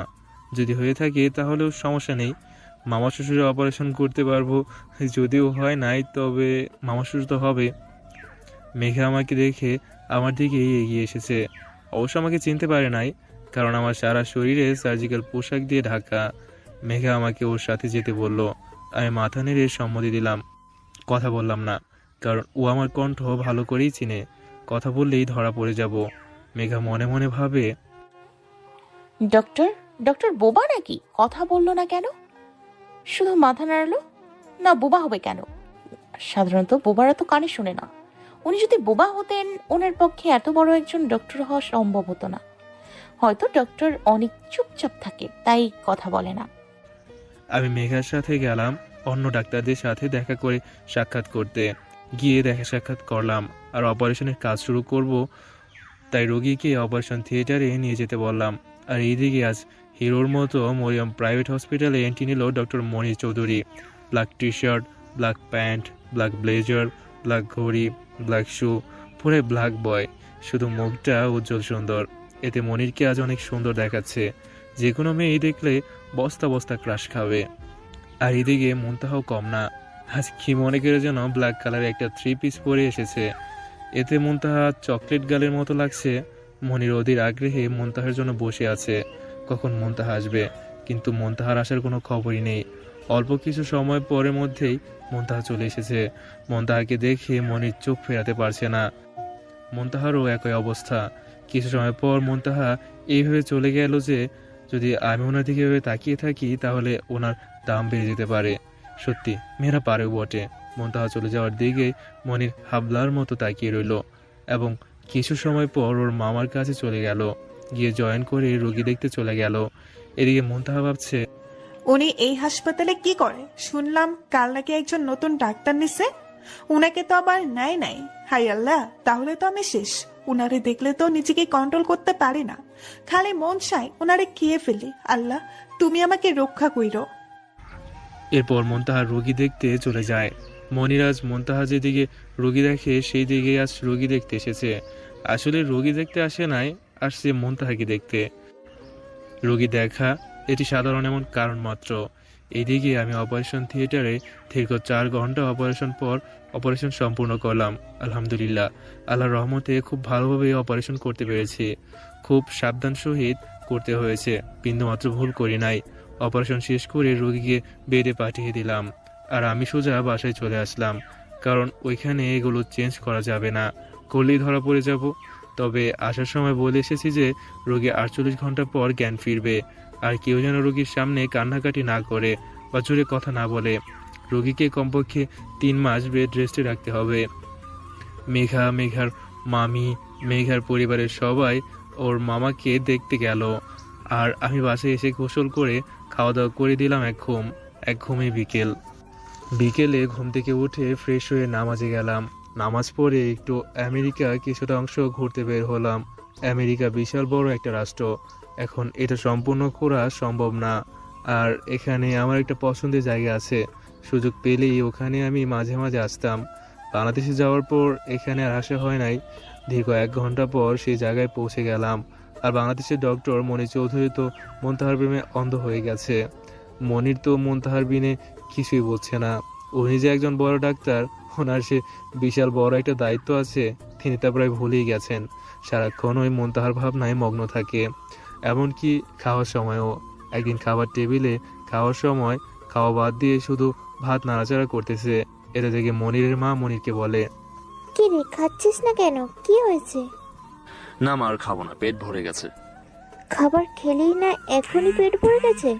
তোর তো আবার শরীর খারাপ টারাপ হলো না তো? না মা, আমি ঠিক আছি। তবে একটা কথা জেনে রাখো, আমি আর তোমাদের ছেড়ে বিদেশে যাব না, দেশেই ডাক্তারি করব, আর তোমাদের সাথেই থাকবো। এটা শুনে মনিরের মা খুব খুশি। আর হবে না কেন, সব মাই চায় তার সন্তান তার কাছেই থাকুক। কোনো মাই চায় না যেন তার সন্তান দূরে থাকুক, শুধু পরিস্থিতি আর অভাবের জন্য সন্তানকে দূরে পাঠায়। তবে এতে যে মায়ের কত কষ্ট হয় সেটা একজন মাই ভালো জানে। মায়ের কোনো তুলনা নাই। দীর্ঘ 10 মাস 10 দিন গর্ভে ধারণ করে হাজারো যন্ত্রণা সহ্য করে সন্তানকে দুনিয়াতে আনেন, নিজে না খেয়ে সন্তানকে খাইয়ে বড় করেন। অথচ এই নিমুখারাম বেঈমান সন্তানগুলো বৃদ্ধকালে মাকে বোঝা মনে করে, হয় তাকে বৃদ্ধাশ্রমে পাঠিয়ে দেয়, নাহলে নানাভাবে মায়ের উপর অত্যাচার করে, এমনকি মাঝে মাঝে মায়ের উপর হাতও ওঠায়। ধিক্কার জানাই এমন সন্তানদের, এরা সন্তান নামের কলঙ্ক। সবার কাছে বিনত অনুরোধ, কেউ কখনো মা বাবার সাথে কষ্ট দেবেন না। সে সময়ে মায়ের এবং বাবার যথেষ্ট সেবা করবেন। এই মাই তোমার জান্নাত। এবার গল্প ফেরা যাক। ওইদিকে মুনতাহা রাতে ঘুম হারাম হয়ে গেছে মনিরের কারণে। মুনতাহা সারাক্ষণ হয়ে মনিরকে নিয়ে ভাবে। তবে মেয়েদের একটা বিশেষ গুণ আছে, এটা মানতেই হবে। গুণটা হলো মেয়েরা হাজারো চিন্তাভাবনার মধ্যে থাকলেও, হাজারো ভাবনায় থাকলেও নিজের দায়িত্ব পালনে অটুট থাকে। মুনতাহা ভাবে, আজ পর্যন্ত কোনো ছেলে আমাকে মন চুরি করতে পারলো না, আর এই মনির এক ধাক্কায় আমার মন চুরি করে নিল। কি আছে এই মনিরের মাঝে? আচ্ছা, এমন তো নয় যে ছেলেটা দেখতে ভালো কিন্তু চরিত্র ভালো না। হতে পারে ভালো ছেলের হাজার হাজার মেয়ে মন ছিনিমিনি খেলে, তাদের মধ্যে থেকে সব কেড়ে নিয়ে তাদের দূরে ঠেলে দেয়। না, মনিরকে তো এমন মনে হয় না। তবে ওকে আমার পরীক্ষা করতে হবে। ওর সাথে সারা জীবন কাটাবো, ওকে তো আমার পরীক্ষা করে নিতেই হবে। কাল থেকে মিশন শুরু। আর এই দিকে দীর্ঘ 48 ঘন্টা পর মেঘার মামার জ্ঞান ফিরল। মেঘার মামি, মেঘার পরিবার যায় মেঘার মামার সাথে দেখা করতে। আমি নিষেধ করে আসছি রোগীর সাথে যেন কেউ কথা না বলে, আর রোগী কেউ যেন উত্তেজিত না করে। আর মেঘাও একজন ডাক্তার, তাই শিবকাবকে কথা বলতে দেয় নাই। সবাই শুধু দেখেই চলে এসেছে। মেঘা আর একটা নার্স ওর মামার পুরো সেবা করছে, সাথে মেঘার মামিও আছে। মেঘার আব্বু আম্মু মেঘার মামা বাড়ি পাঠিয়ে দেওয়া হয়েছে। তারা মাঝে মাঝে দেখা করতে আসবে।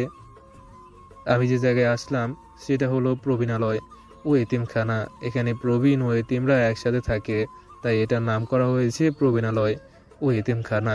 প্রবীণ ও এতিমখানা একসাথে করার সুবিধা হলো প্রবীণদের থেকে কে নাই, আর এতিমদের তো এমনিতেই নাই।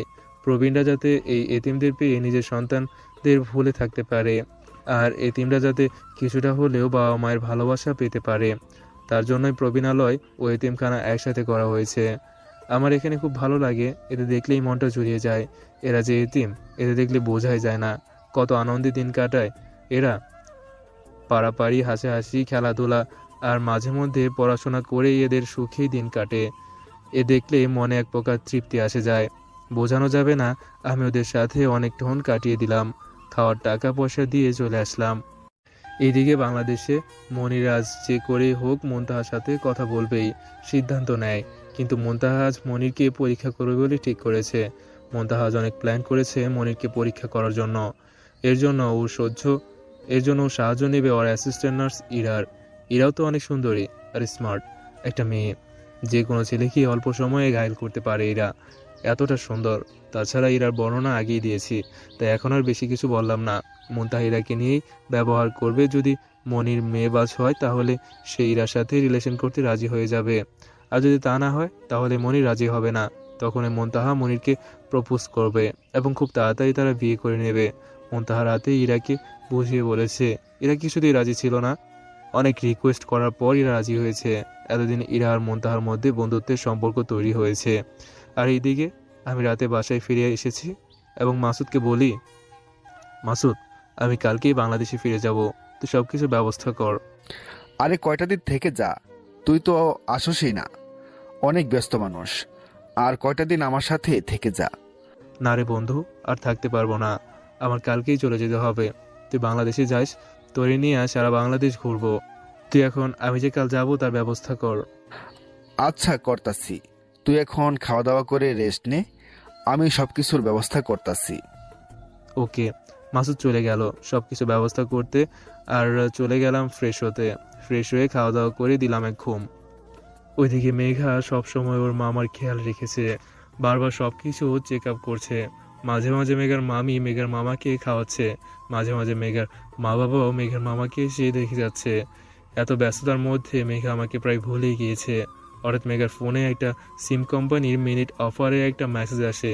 মেসেজ শব্দে মেঘার ফোনের দিকে তাকায়, আর কি মেসেজ এসেছে সেটা দেখার জন্য মেঘা ফোন হাতে নেয়। মেসেজ পরে দেখে সিম কোম্পানির মিনিট অফার এটা দেখে মেঘা বিরক্ত হয়। তবে মেসেজ অপশন থেকে বের হতেই মেঘার আমার কথা মনে হয়। মেঘা ভাবে, আজ কত দিন হলো ইস্টাফিলের খোঁজ নেওয়া হয় না। কেমন আছে আল্লাহই ভালো জানে, দেখি একটু ফোন দিয়ে কেমন আছে। এই ভেবে মেঘা আমাকে ফোন দিল। আমি কেবল খাওয়া দাওয়া করে ঘুমালাম, অমনি আমার ফোনটা বেজে উঠল। শালার কি একটা ডিস্টার্ব, এই ফোনের জ্বালা একটু শান্তি মতো ঘুমাতেও পারি না, জাস্ট অসহ্য। অনেক বিরক্তি নিয়ে ফোনটা হাতে নিলাম, কিন্তু ফোনটা হাতে নেওয়ার সাথে সাথেই স্বস্তি বিরক্তি নিমিশেই উধাও, কারণ আমার ক্রাশ মেঘা আমাকে ফোন দিয়েছে। কতদিন ধরে মেঘার সাথে কথা বলি না, যাক আজ একটু বলি। এভাবেই ফোনটা রিসিভ করলাম। আসসালামু আলাইকুম ম্যাডাম, কেমন আছেন? ওয়ালাইকুম আসসালাম, আলহামদুলিল্লাহ ভালো আছি। আপনি কেমন আছেন ইসরাফিল সাহেব? আছি মোটামুটি আলহামদুলিল্লাহ। আপনার কি খবর? আর ওইখানে যাওয়া তো আমার কথা ভুলেই গেছেন, কোনোদিন তো ফোনও দিলেন না। আর বইলেন না ইসরাফিল সাহেব, মামার এই অপারেশনের কারণে খুব ব্যস্ত ছিলাম, তাই খোঁজ নেওয়া হয়নি। ও আচ্ছা, তা আপনার মামা এখন কেমন আছে? আছে মোটামুটি আগের থেকে ভালো, আল্লাহর রহমতে অপারেশনটা খুব ভালোভাবেই সম্পূর্ণ হয়েছে। আলহামদুলিল্লাহ, যাক তাহলে কোনো সমস্যা হয় নাই। আপনি কবে আসবেন? কোনো সমস্যা হয়নি, আমি কয়েকদিন পরেই চলে আসব।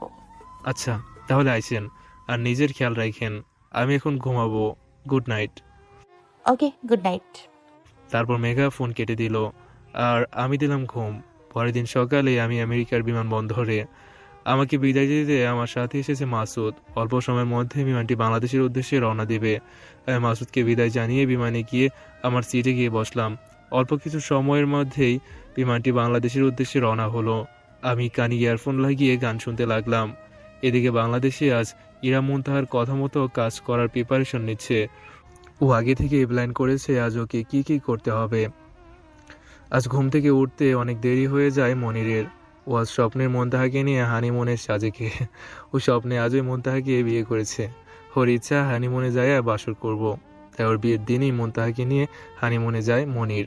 চারদিকে কি সুন্দর প্রকৃতি, তার মাঝে আজ মনির বিয়ে করেছে, তাও আবার মনের মানুষকে।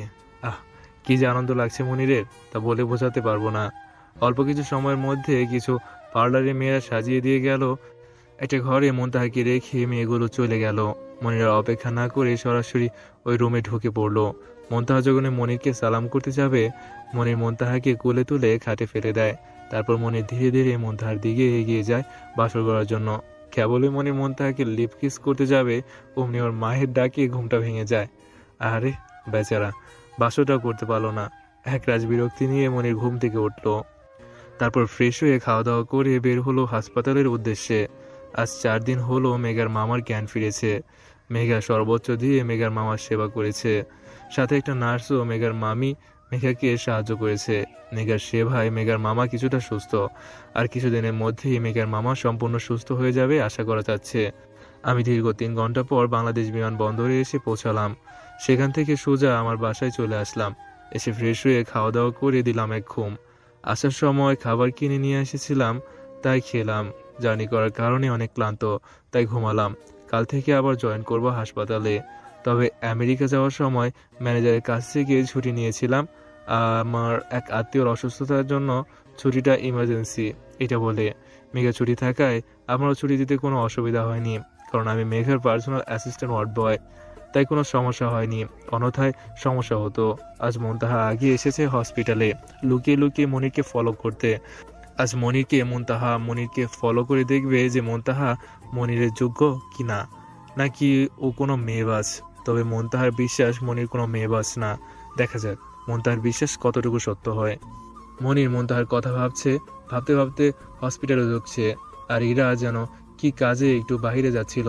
মনিরকে দেখে ইরা প্ল্যানের কথা মনে পড়লো। এরা ইচ্ছা করে মনির সাথে ধাক্কা খেলো। মনিরাকে সরি বলে চলে গেল, কিন্তু ইরাকে তুললো না। অবশ্য এটা মুনতাহা দূর থেকে দেখেছিল। মুনতাহা অনেক জ্বলছিল। সব মেয়েরই জলে তার প্রিয় মানুষের সাথে অন্য মানুষের ধাক্কা খেলে। মুনতাহার ইচ্ছে করছিল ইরাকে খেয়ে ফেলতে, কিন্তু মুনতাহা তো মনিরকে পরীক্ষা করার জন্যই তো ইরাকে দিয়ে এসব করাচ্ছে। তবে মুনতাহা এটুকু বুঝতে পারলো মনির মেয়ের প্রতি কোনো লোভ নাই, নাহলে এতক্ষণে ইরাকে পটানোর চেষ্টা করত। এভাবে মুনতাহা শান্তি পেল। এরাও বুঝতে পারলো মনির অন্য সকল ছেলেদের মতো নয়, ও মুনতাহার জন্য পারফেক্ট। তবে মনির মুনতাহাকে ভালোবাসে কিনা আমি জানবই। মনির সরাসরি হসপিটালের ভিতরে চলে যায়, গিয়ে মুনতাহার খোঁজ করতে থাকে। কিন্তু আজ মুনতাহাকে মনির খুঁজে পায় না, কারণ আজ মুনতাহা মনিরকে লুকিয়ে লুকিয়ে ফলো করছে। মনির মুনতাহাকে খোঁজার জন্য মুনতাহা যেদিকে রোগী দেখে সেদিকে যায়, কিন্তু হঠাৎ ইরা এসে মনিরকে প্রপোজ করে। এদিকে মুনতাহাকে খুঁজে পাচ্ছে না, তার মধ্যে আবার অতিরিক্ত ঝামেলা। তাই মনির ইরাকে মনে একটা চড় মারে। আর মনির বলতে থাকে, একটা কথা শুনে রাখো, আমি মুনতাহাকে প্রথম যেদিন দেখছি সেদিনই মুনতাহাকে এই মনে জায়গা দিয়ে ফেলেছি। এই মনের আনাচে কানাচে শুধু মুনতাহার বসবাস। আমার সমস্ত ভাবনা জুড়েই এখন শুধু মুনতাহা। যদিও আমাকে তোমার মনের কথা জানানোর অধিকার আছে, কারণ তুমি একজন স্বাধীন দেশের নাগরিক। তোমার একজনকে ভালো লাগতে পারে, তবে তোমাকে চড় মারা আমার উচিত হয়নি। আসলে আমি অনেকদিন ধরে মুনতাহাকে খুশি পাচ্ছি না, তাই মেজাজটা খারাপ হয়ে আছে। তার মধ্যে তুমি এসে প্রপোজ করছো, তাই রাগ কন্ট্রোল করতে না পেরে তোমাকে চড় মেরেছি, তার জন্য সরি। আচ্ছা ঠিক আছে, তবে রাগটাকে কন্ট্রোল করতে শিখেন, ভবিষ্যতে কাজে লাগবে। নয় কিন্তু সংসারে অশান্তির সৃষ্টি হবে। তবে শুভ কামনা রইল আপনাদের জন্য। দূর থেকে সবকিছু লক্ষ্য করছে মুনতাহা। মুনতাহার জন্য তার যোগ্য কাউকে খুঁজে পেয়েছে। মুনতাহা এমনটাই চেয়েছিল, যার ভাবনা জুড়ে শুধু মুনতাহা নিজেই থাকবে। মুনতাহা তার মনের মানুষকে খুঁজে পেয়েছে, আর সেটা হলো মুনতাহা সিদ্ধান্ত নিল আজই মনিরকে সে প্রপোজ করবে, মনিরকে নিজের করে নিবে। নয়তো কোনো ডাইনি এসে জাদুমন্ত্র করে মনিরকে বশ করে নিতে পারে। তাছাড়া আমরা দুজনেই প্রতিষ্ঠিত, এখানে কেউ কোনো সমস্যা করতে পারবে না। মুনতাহা সরাসরি একটা ফুল নিয়ে সরাসরি মনিরের সামনে প্রপোজ করে বলে, জীবনে ভালোবাসে কি এইটা আমি বুঝি না, আর কেমনে হয় সেটাও আমি জানি না। তবে আমার সারাটা ভাবনা জুড়েই শুধু তুমি ছাড়া কিছু ভাবতে পারি না। তুমি আমার রাতের ঘুম কেড়ে নিছো। তোমাকে ছাড়া আমার কিছুই ভালো লাগে না, শুধু বারবার মন চায় তোমার কাছে ছুটে যাই। এটাকে যদি ভালোবাসা বলে তাহলে আমি তোমাকে ভালোবাসি মনির, আমি তোমাকে ভালোবাসি। দিবে কি আমাকে সারাটা জীবন তোমার বুকে মাথা রেখে কাটাতে? কথা দিলাম কখনো ছেড়ে যাব না তোমাকে। মনির অবাক হয়ে গেছে মুনতাহার প্রপোজে। মনির ভাবছিল মনির শুধু একাই মুনতাহাকে ভালোবাসে, কিন্তু মুনতাহাও যে মনিরকে ভালোবাসে আর মুনতাহা যে মনিরকে প্রপোজ করবে এটা মনিরের ধারণার বাইরে ছিল। মনির মুনতাহার সাথে মজা করার জন্য বলল, মুনতাহা, আই এম সরি। কি? তোমার আব্বু আমার শ্বশুর আর তোমার আম্মু আমার শাশুড়ি। কুত্তা, এভাবে কেউ অ্যাকসেপ্ট করে? যা, তোর সাথে কোনো কথা নাই। এই বলেই মুনতাহা চলে যেতে নেয়। মনির মুনতাহার হাত ধরে টান দিয়ে বাহু ডোরে আটকে নেয় মনির। মনির বলে, এই পাগলি, আমাকে ছেড়ে কোথায় যাও? তোমাকে আর কোথাও যেতে দেব না। সারা জীবন তোমাকে এই বাহুডোরে আগলে রাখবো, আর কিছুদিনের মধ্যেই এই বুকে মাথা রাখার অধিকারটা পার্মানেন্ট করে দেব। এখান থেকে শুরু হলো মনির আর মুনতাহার প্রেম কাহিনী।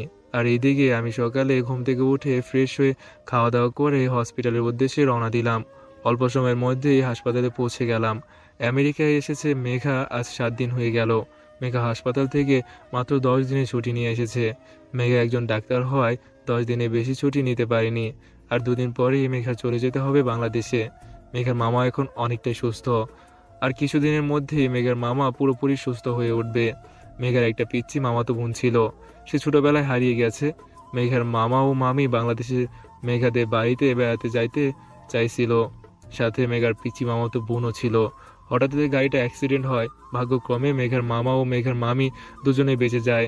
হারিয়ে যায় মেঘার পিচ্চি মামাতো বোনটা। যেখান থেকে মেয়ে হারানোর কষ্টটা মেঘার মামার মনে ব্যাপকভাবে প্রভাব ফেলে। সবচেয়ে বেশি ভালোবাসতো মেঘার মামা মেঘার মামাতো বোনকে। সব বাবারও চোখে মনি তার মেয়ে। মেঘার মামা মেয়ে হারানোর বিষয়টা স্বাভাবিকভাবে মেনে নিতে পারেনি। এক প্রকার ডিপ্রেশনের ফলে ওনার ব্রেনে একটা সমস্যা হয়। তারপরেরটুকু তো আপনারা জানেনই। তবে মেঘার মামার সমস্ত বাংলাদেশে তন্ন তন্ন করে খোঁজ নেয়, কিন্তু কোথাও পায়নি। আজও অপেক্ষা করছে কোন একদিন হয়তো ঠিকই সে খুঁজে পাবে তার মামাতো বোনকে। হাসপাতালে গিয়ে তো অবাক, কেননা হাসপাতালে মনিকে দেখতেছি। মনির এখানে নতুন ডাক্তার। মনির এখানে থাকলে তো আমার সবচেয়ে বড় সমস্যা। মনির এখানে থাকলে তো আমি ধরা পড়ে যাব। মনির এখানে থাকলে আমি কেন ধরা পড়ে যাব তাই তো জানতে চাইতেছেন আপনারা। আমি বলতেছি আপনাদেরকে, কি মনে আছে আমি, মাসুদ, আরেকজন, আমরা 3 জন বেস্ট ফ্রেন্ড ছিলাম। আর একজন হলো সেই মনির। আমি সবাই একসাথে লেখাপড়া করে ডাক্তারি হয়েছে। সবাই যা যার মতো করে ডাক্তারি নিয়ে ব্যস্ত থাকি, তবে মাঝে মাঝে ফোনে যোগাযোগ হয়। আমি যে হাসপাতালে থাকি তা মনির জানে না। শুধু মনির কেন, আল্লাহ ছাড়া আর কেউ জানে না। আবার আপনারা বলবেন মেঘার, ইরা, মুনতাহা ওরা তো জানে। আরে ওরা তো আমার ওয়ার্ড বয় হিসেবে জানে। আমি যে টপ ডাক্তার সেটা ওরা জানে না। কিছুতেই মনিরের সামনে পড়া যাবে না, তাই বুদ্ধি করে একটা ক্যাপ কিনে আনলাম। মাস্ক তো সবসময় পরতে হয়। ক্যাপ আর মাস্ক পরলে সহজে মনির আমাকে চিনতে পারবে না। আমি আমার কাজ করার জন্য অন্যদিকে চলে গেলাম। কাল একজন ডাক্তার অবসর নেবে। দীর্ঘদিন তিনি এই হসপিটালে আছেন। কাল ওনাকে বিদায় দেওয়ার জন্য বড় একটা আয়োজন করা হয়েছে। উনি সততার সহিত দীর্ঘদিন ধরে ডাক্তারি করে আসছে। ওনাকে দ্বারা আজ পর্যন্ত কেউ দুর্নীতি করতে পারে নাই। উনি ওনার সততার তীব্র অটুট ছিলেন। ওনার মতো ডাক্তার সমগ্র বিশ্বে অনেক দরকার।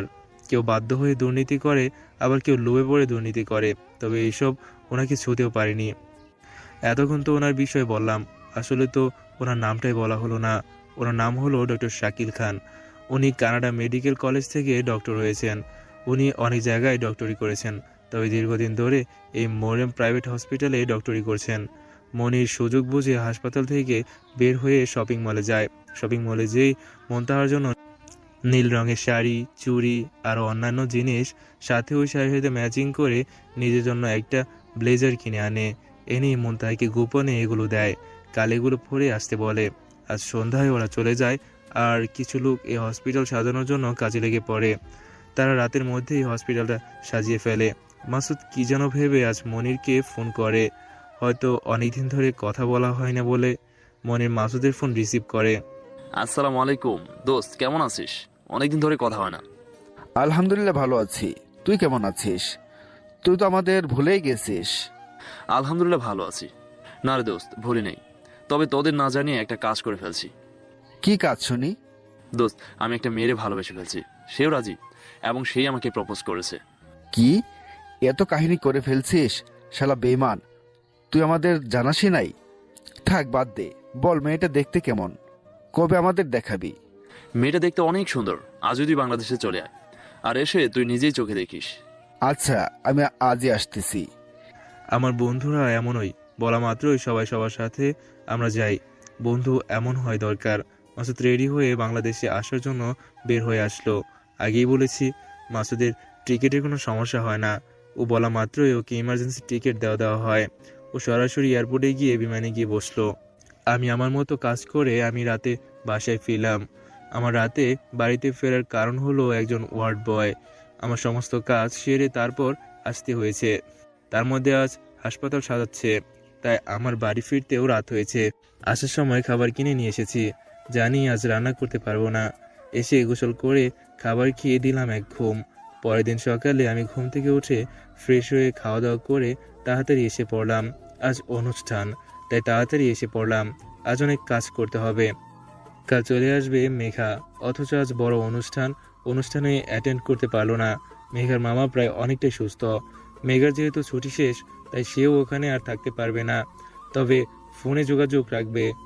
মেঘাদের বিমানের টিকিট নিয়ে কোনো সমস্যা নাই, কারণ মেঘার মামা চাইলেই পুরো বিমানটাই মুহূর্তের মধ্যে কিনে ফেলতে পারে। আমি আগেই বলেছি মেঘার মামা আমেরিকার সবচেয়ে বড় ধনী, তার টাকা পয়সার অভাব নেই। তিনি প্রেসিডেন্টের ভালো একজন পরিচিত মানুষ, তবে তার ক্ষমতা দেখায় না। মেঘার মামা সবই আছে, শুধু সন্তান নামক জিনিসটাই নেই। ছিল একটা মেয়েও, তা ছোট থাকতেই হারিয়ে গেছে। মেয়ের আদর কমে যাবে দেখে আর সন্তান নেয়নি মেঘার মামা। তাহলে ভাবেন কতটা চোখের মনি ছিল মেঘার মামাতো বোন। মেঘার মামাতো বোন হারিয়ে যাওয়ার পর মেঘার মামা মানসিকভাবে প্রচুর ভেঙে পড়ে যাওয়ার কারণে আর কোনো সন্তান নেয়নি। এখন সে সন্তান হারা। রাতে বাংলাদেশে এসে পৌঁছেছে মাসুদ। মাসুদকে রিসিভ করতে গিয়েছে মনির। মাসুদকে নিয়ে সরাসরি বাসায় নিয়ে আসে মনির। মাসুদ মনিরের মা বাবার সাথে কথা বলে ফ্রেশ হয়ে খাওয়া দাওয়া করে দুজনেই দেয় ঘুম। আজ মুনতাহা মনিরের দেওয়া শাড়ি, চুড়ি ইত্যাদি পরেছে।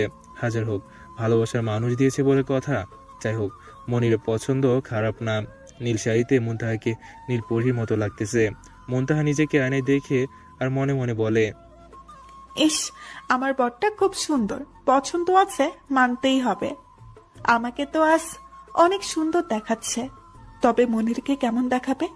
আর মনিরই বা কেমন ড্রেস পরে আসবে? এমনিতেই ওকে যে কোনো ড্রেসেই অনেক সুন্দর লাগে। আর আজ যদি অনুষ্ঠান উপলক্ষে আরো ভালো ড্রেস পরে আসে, তাহলে তো নিজেকে কন্ট্রোলই করতে পারবো না। এমনিতেই মনিরকে স্ট্রবেরির মতো লাগে, খালি মনে চায় ওকে খেয়ে ফেলি। আল্লাহ, আজকে কন্ট্রোল করার তৌফিক দিও। আমি চাই না বিয়ের আগেই কিছু হোক। আল্লাহ, তুমি রক্ষা কইরো। আজ ইরা অনুষ্ঠান উপলক্ষে গোলাপি রঙের একটা শাড়ি, গোলাপি চুড়ি সবকিছু ম্যাচিং করে পড়েছে। এতে ইরাকে অনেক সুন্দর লাগছে। মনির আর মাসুদ ঘুম থেকে উঠে ফ্রেশ হয়ে খাওয়া দাওয়া করে রেডি হয়। মনির মুনতাহার সাথে ম্যাচিং করে নীল রঙের ব্লেজার পরেছে, বাকিগুলো সাদা আর কালো, যেমন সাদা শার্ট, কালো প্যান্ট, কালো শু। এতে মনিরকে পরে নায়কের মতো লাগছে। মাসুদ সাদা টি শার্ট, কালো ব্লেজার, কালো শু, কালো সানগ্লাস, কালো ঘড়ি পরেছে। মাসুদ প্রায় সময় এগুলো পরে। আমাদের বন্ধুদের মধ্যে অনেক মিল, সেটা যে কোনো বিষয়ে হোক। কালো আমাদের তিনজনের পছন্দের কালার। যাই হোক, আর হাসপাতালের উদ্দেশ্যে রওনা দিলাম। বেচারা আমি এদিকে সব কাজ করে শেষ। এখন আমি বের হয়ে যাব, কেননা এখানে আমার আর কাজ নেই। দ্বিতীয়ত, আমার ক্রাশ মেঘা নেই। তৃতীয়ত, আজ এখানে থাকলে মনের কাছে ধরা পড়তে পারি। তাই আমি বেরিয়ে পড়লাম এতিমখানার উদ্দেশ্যে। অনেকদিন ধরে এতিমখানায় যাওয়া হয় না। আপনাদের কি মনে আছে আহাদের কথা? আহাদকে আজ দেখতে যাব, তাই দেরি না করে বেরিয়ে পড়লাম এতিমখানার উদ্দেশ্যে। এদিকে মুনতাহা চলে আসছে হাসপাতালে। মুনতাহা সবকিছু ঠিক আছে কিনা তা দেখে চলে গেল। ইরাও হাসপাতালে চলে এসেছে। ইরাও মুনতাহার সাথে দেখা করে চলে গেল। মনির ও মাসুদ হাসপাতালে প্রবেশ করলো। মনির মাসুদকে হাসপাতালটা একটু ঘুরে দেখাতে বলল। মনির চলে গেল ওর মামার সাথে দেখা করতে। আপনারা তো জানেনই, মনির মামা এই হসপিটালের ম্যানেজার। হাসপাতালে ঘটলো আরেক অঘটন। মাসুদ চারদিক দেখতে দেখতে যাচ্ছিল। ইরাও একটা দরকারি কাজে নিচ থেকে চেয়ে নিচে যাচ্ছিল। তখন ইরা আর মাসুদ অসাবধানতার জন্য ধাক্কা খায়। ফলে যখন ইরা পড়ে যেতে নেয়, তখনই মাসুদ খুব স্ট্রং। সামান্য ধাক্কায় ওর কিছুই হয় না। আমরা স্কুল লাইফে ওকে অনেক ধাক্কা দিয়েছি শয়তানি করে, কিন্তু ওর কিছুই হয়নি। ও প্রচুর স্ট্রং। মাসুদ তো ইরাকে দেখে ফিদা। কি মায়াবী চেহারা তার, কি টান টান চোখ। গোলাপি ঠোঁট এক কথায় মাসুদকে ঘায়েল করে ফেলেছে। অনেকক্ষণ যাবৎ এই রোমান্টিক সিনারিটা চলছে। এক পিচ্ছির কান্না শব্দে রোমান্টিক মুডটা নষ্ট হয়ে গেল। হীরা কিছুটা বিরক্ত হয়ে নিচে চলে গেল, আর মাসুদ এক ঘোরের মধ্যে চলে গেল। এদিকে মনির তার মামার সাথে দেখা করে চলে আসে মাসুদকে খুঁজতে, কিন্তু সারা হসপিটাল খুঁজেও কোথাও পায় না। পরে দেখে মাসুদ সিঁড়ির ওইখানে দাঁড়িয়ে রয়েছে। মাসুদ, তুই ওখানে কি করিস? তোকে আমি সারা হসপিটাল খুঁজছি, আর তুই সিঁড়ির ওখানে কি করিস? মনির ডাকে মাসুদ ঘুর কেটে যায়। তখনই মাসুদ বলে, মানে হাসপাতালের চারদিকটা ভালো করে দেখছিলাম। তুই একজন বড় ডাক্তার, আর তুই কিনা এইভাবে হাসপাতাল ঘুরে ঘুরে দেখছিস? বল, সত্যি কথা বল। মানে হয়েছে কি, আমি একটা অঘটন ঘটিয়ে ফেলেছি। কি অঘটন? আমাকে বল শুনি। তেমন কিছু না, তোকে বাসায় গিয়ে বলবো নি। তুই এক কাজ কর, তুই ফোন করে ভাবিকে আসতে বল, আর আমাদের সাথে ভাবির পরিচয় করিয়ে দে। আচ্ছা, একটু ওয়েট কর, আমি মুনতাহাকে ফোন করে ডাকতেছি। এই বলেই মনির মুনতাহাকে ফোন দেয়। এদিকে আমি এতিমখানায় এসেছি। আসার সময় অনেক চকলেট আর খাবার নিয়ে এসেছি। দেখি বাচ্চারা খেলতেছে। এদের হাসি খুশি মুখ দেখলে প্রাণটা জুড়িয়ে যায়। আমাকে দেখে মাত্রই বাচ্চারা দৌড়ে এসে আমাকে জড়িয়ে ধরলো। আহাদ অনেক বড় হয়ে গেছে, আর কয়েক বছর পর ও এসএসসি পরীক্ষা দেবে। তাকেও আমি ডাক্তারি পড়াবো ইনশাআল্লাহ। আমি সব বাচ্চার সাথে খেলতে শুরু করলাম। ওরা বায়না করলো, তাই আর না করতে পারি নাই। এদিকে মেঘার খবর পেয়েছি, আজ নাকি ডক্টর শাকিল খানকে বিদায় দেওয়ার জন্য বিদায় অনুষ্ঠান আয়োজন করা হয়েছে, কিন্তু আজ আসতে পারবে না, কাল আসতে হবে। মেঘের কাছে অনুষ্ঠানের চেয়ে মামার কাছে থাকা খুব জরুরি। আসলেও জরুরি, তবে কালকেই মেঘাকে ফিরতে হবে। এই ভেবে মেঘার কিছুটা মন খারাপ। এদিকে মনির মুনতাহাকে ফোন দেয়। মনিরের ফোন পেয়ে মুনতাহার সাথে সাথেই রিসিভ করে। মনে হয় এতক্ষণ মনিরের ফোনের অপেক্ষায় ছিল মুনতাহা। মুনতাহা রিসিভ করে বলে, আসসালামু আলাইকুম, কেমন আছো মনির? ওয়ালাইকুম আসসালাম, আলহামদুলিল্লাহ ভালো আছি। কোথায় তুমি? তাড়াতাড়ি আমার কেবিনে চলে এসো, আমার এক বন্ধু এসেছে, তার সাথে তোমার পরিচয় করে দেব। আমি তো আমার কেবিনেই আছি, একটু দাঁড়াও, আমি আসতেছি। মুনতাহা আসার সাথে সাথে মনির মুনতাহার দিকে হা করে চেয়ে আছে। আজ মুনতাহাকে এত সুন্দর লাগছে তা বলে বোঝানো যাবে না। মনির প্রায় সবকিছুই ভুলে গেছে, কেননা সে মুনতাহাকে এখানে ডেকেছে। মুনতাহাও ঘুর লাগানো দৃষ্টিতে মনির দিকে চেয়ে আছে। ওখানে যে মাসুদ আছে তাকেও খেয়ালই করেনি।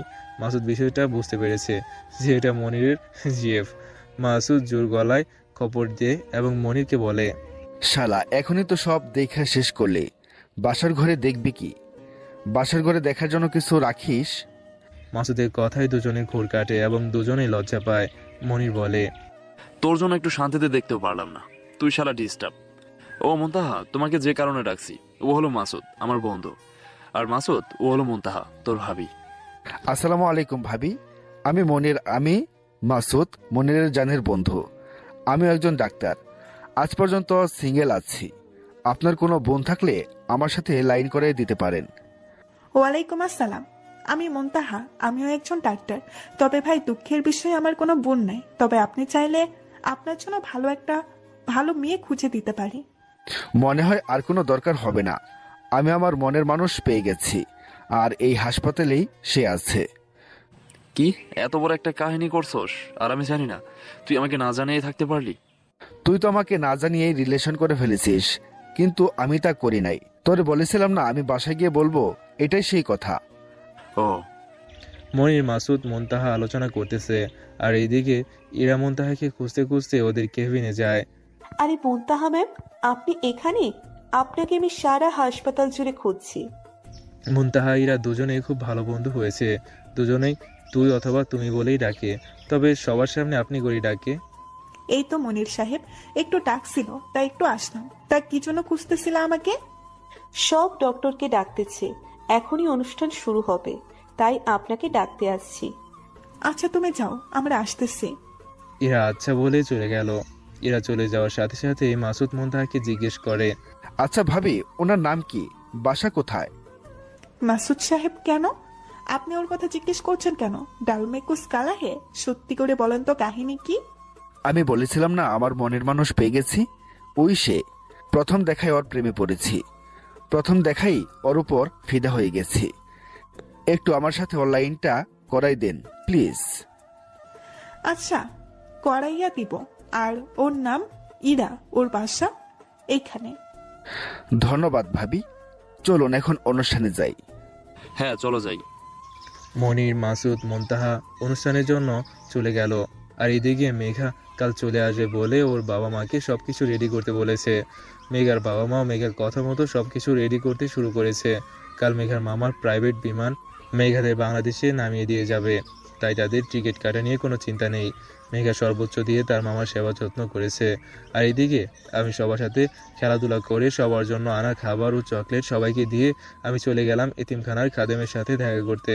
খাদেমের সাথে দেখা করে খাদেমকে কিছু টাকা পয়সা দিয়ে আমি বাসায় চলে আসলাম। অনুষ্ঠান শুরু হওয়ার পর ডক্টর শাকির খানকে নিয়ে অনেক বেদনাদায়ক কথা বলা হলো। সত্যি তিনি দীর্ঘদিন ধরে হসপিটালে ছিলেন। তার সাথে হাসপাতালে সকলে মানুষের মধ্যে একটা সম্পর্ক তৈরি হয়েছিল। আজকের পর থেকে উনি আর এই হসপিটালে আসবেন না। আসবে হয়তো হঠাৎ, কিন্তু আগের মতো রোজ আর আসবে না। বিদায় জিনিসটা সবচেয়ে বেদনাদায়ক। হাজারো মায়া এই বিদায় জিনিসটাকে কাটিয়ে দেয়, তবে মনের মাঝে দুঃখটা থেকে যায়। আজ অল্প কিছু সময় পর থেকেই এই হসপিটাল থেকে বিদায় নেবে ডক্টর শাকিল খান। ভাবতেই সকলের কষ্ট লাগতেছে, কেননা উনি অত্যন্ত ভালো মনের মানুষ ছিলেন। সবার সাথেই খুব ঘনিষ্ঠ সম্পর্ক গড়ে তুলেছিলেন। যাক, অবশেষে সবাই ওনাকে বিদায় দিয়ে দিল। উনি সবার কাছ থেকে বিদায় নিয়ে চলে গেল। তবে অনুষ্ঠানে উপস্থিত ছিলেন জনাবা মরিয়ম বেগম, যার নামে এই হসপিটালটি করা হয়েছে। তিনিও ডক্টর শাকিল খানকে বিদায় দিলেন। তবে ডক্টর শাকিল খান সহ হাসপাতালের সকল ডক্টর আর কর্মচারীরা ওনার বাসায় নিমন্ত্রণ জানালেন, কেননা কয়েকদিন পরে ওনার একমাত্র ছেলের জন্মদিন। সবাই জানেন যে জনাবা মরিয়ম বেগমের ছেলে আছে, কিন্তু কেউ তাকে দেখেনি। জনাবা মরিয়ম বেগমও বিদায় জানিয়ে চলে গেল। আজকে বিদায়ের দিন, কারো মন ভালো না, তাই সবাই যার যার বাসায় চলে যায়। মনির আর মাসুদ মুনতাহাকে নামিয়ে দিয়ে ওর বাসায় চলে গেল। তবে যাওয়ার আগে মাসুদ মুনতাহার কাছ থেকে ইরার নাম্বারটা নিয়ে গেছে। রাতে মাসুদ ইরাকে ফোন দেয়। ইরা ওয়াশরুম থাকায় ফোনটা ধরতে পারলো না। কয়েকবার ফোন বাজার পর ইরা ওয়াশরুম থেকে বাইরে বের হয়ে দেখে ফোনটা রিসিভ করে। আসসালামু আলাইকুম, কে বলছেন? ইরার কণ্ঠ শুনে মাসুদ প্রাণটা জুড়িয়ে যায়। মাসুদ ইরার সাথে যে কথা বলবে তা আর বলতে পারছে না। মাসুদ কথা বলতে চাচ্ছে, কিন্তু মাসুদের মুখ দিয়ে কোনো কথাই বের হচ্ছে না। তাই মাসুদ কথা না বলে কলটা কেটে দেয়। এদিকে ইরা বিরক্ত হয়ে বলে, আরে আজব মানুষ, কল দিয়েছেন অথচ কথা বলছেন না। কল কেটে দিল। থাকা যা দরকার সে আবার ফোন দেবেনি। এই বলে ইরা খেতে চলে গেল। মাসুদ নিজের মাথায় নিজে চটি মেরে বলে, আজ প্রথম ইরার সাথে কথা বলার সুযোগ ছিল, তাও হারাইলাম। ইস, আমার যে কি হয়েছিল, মুখ দিয়ে কথাই বলতে পারলাম না। তবে ইরাকে আমার মনে রানী করে ছাড়বই। কালই ইরাকে প্রপোজ করবো ইনশাল্লাহ। এদিকে ঘুমিয়ে পড়ল।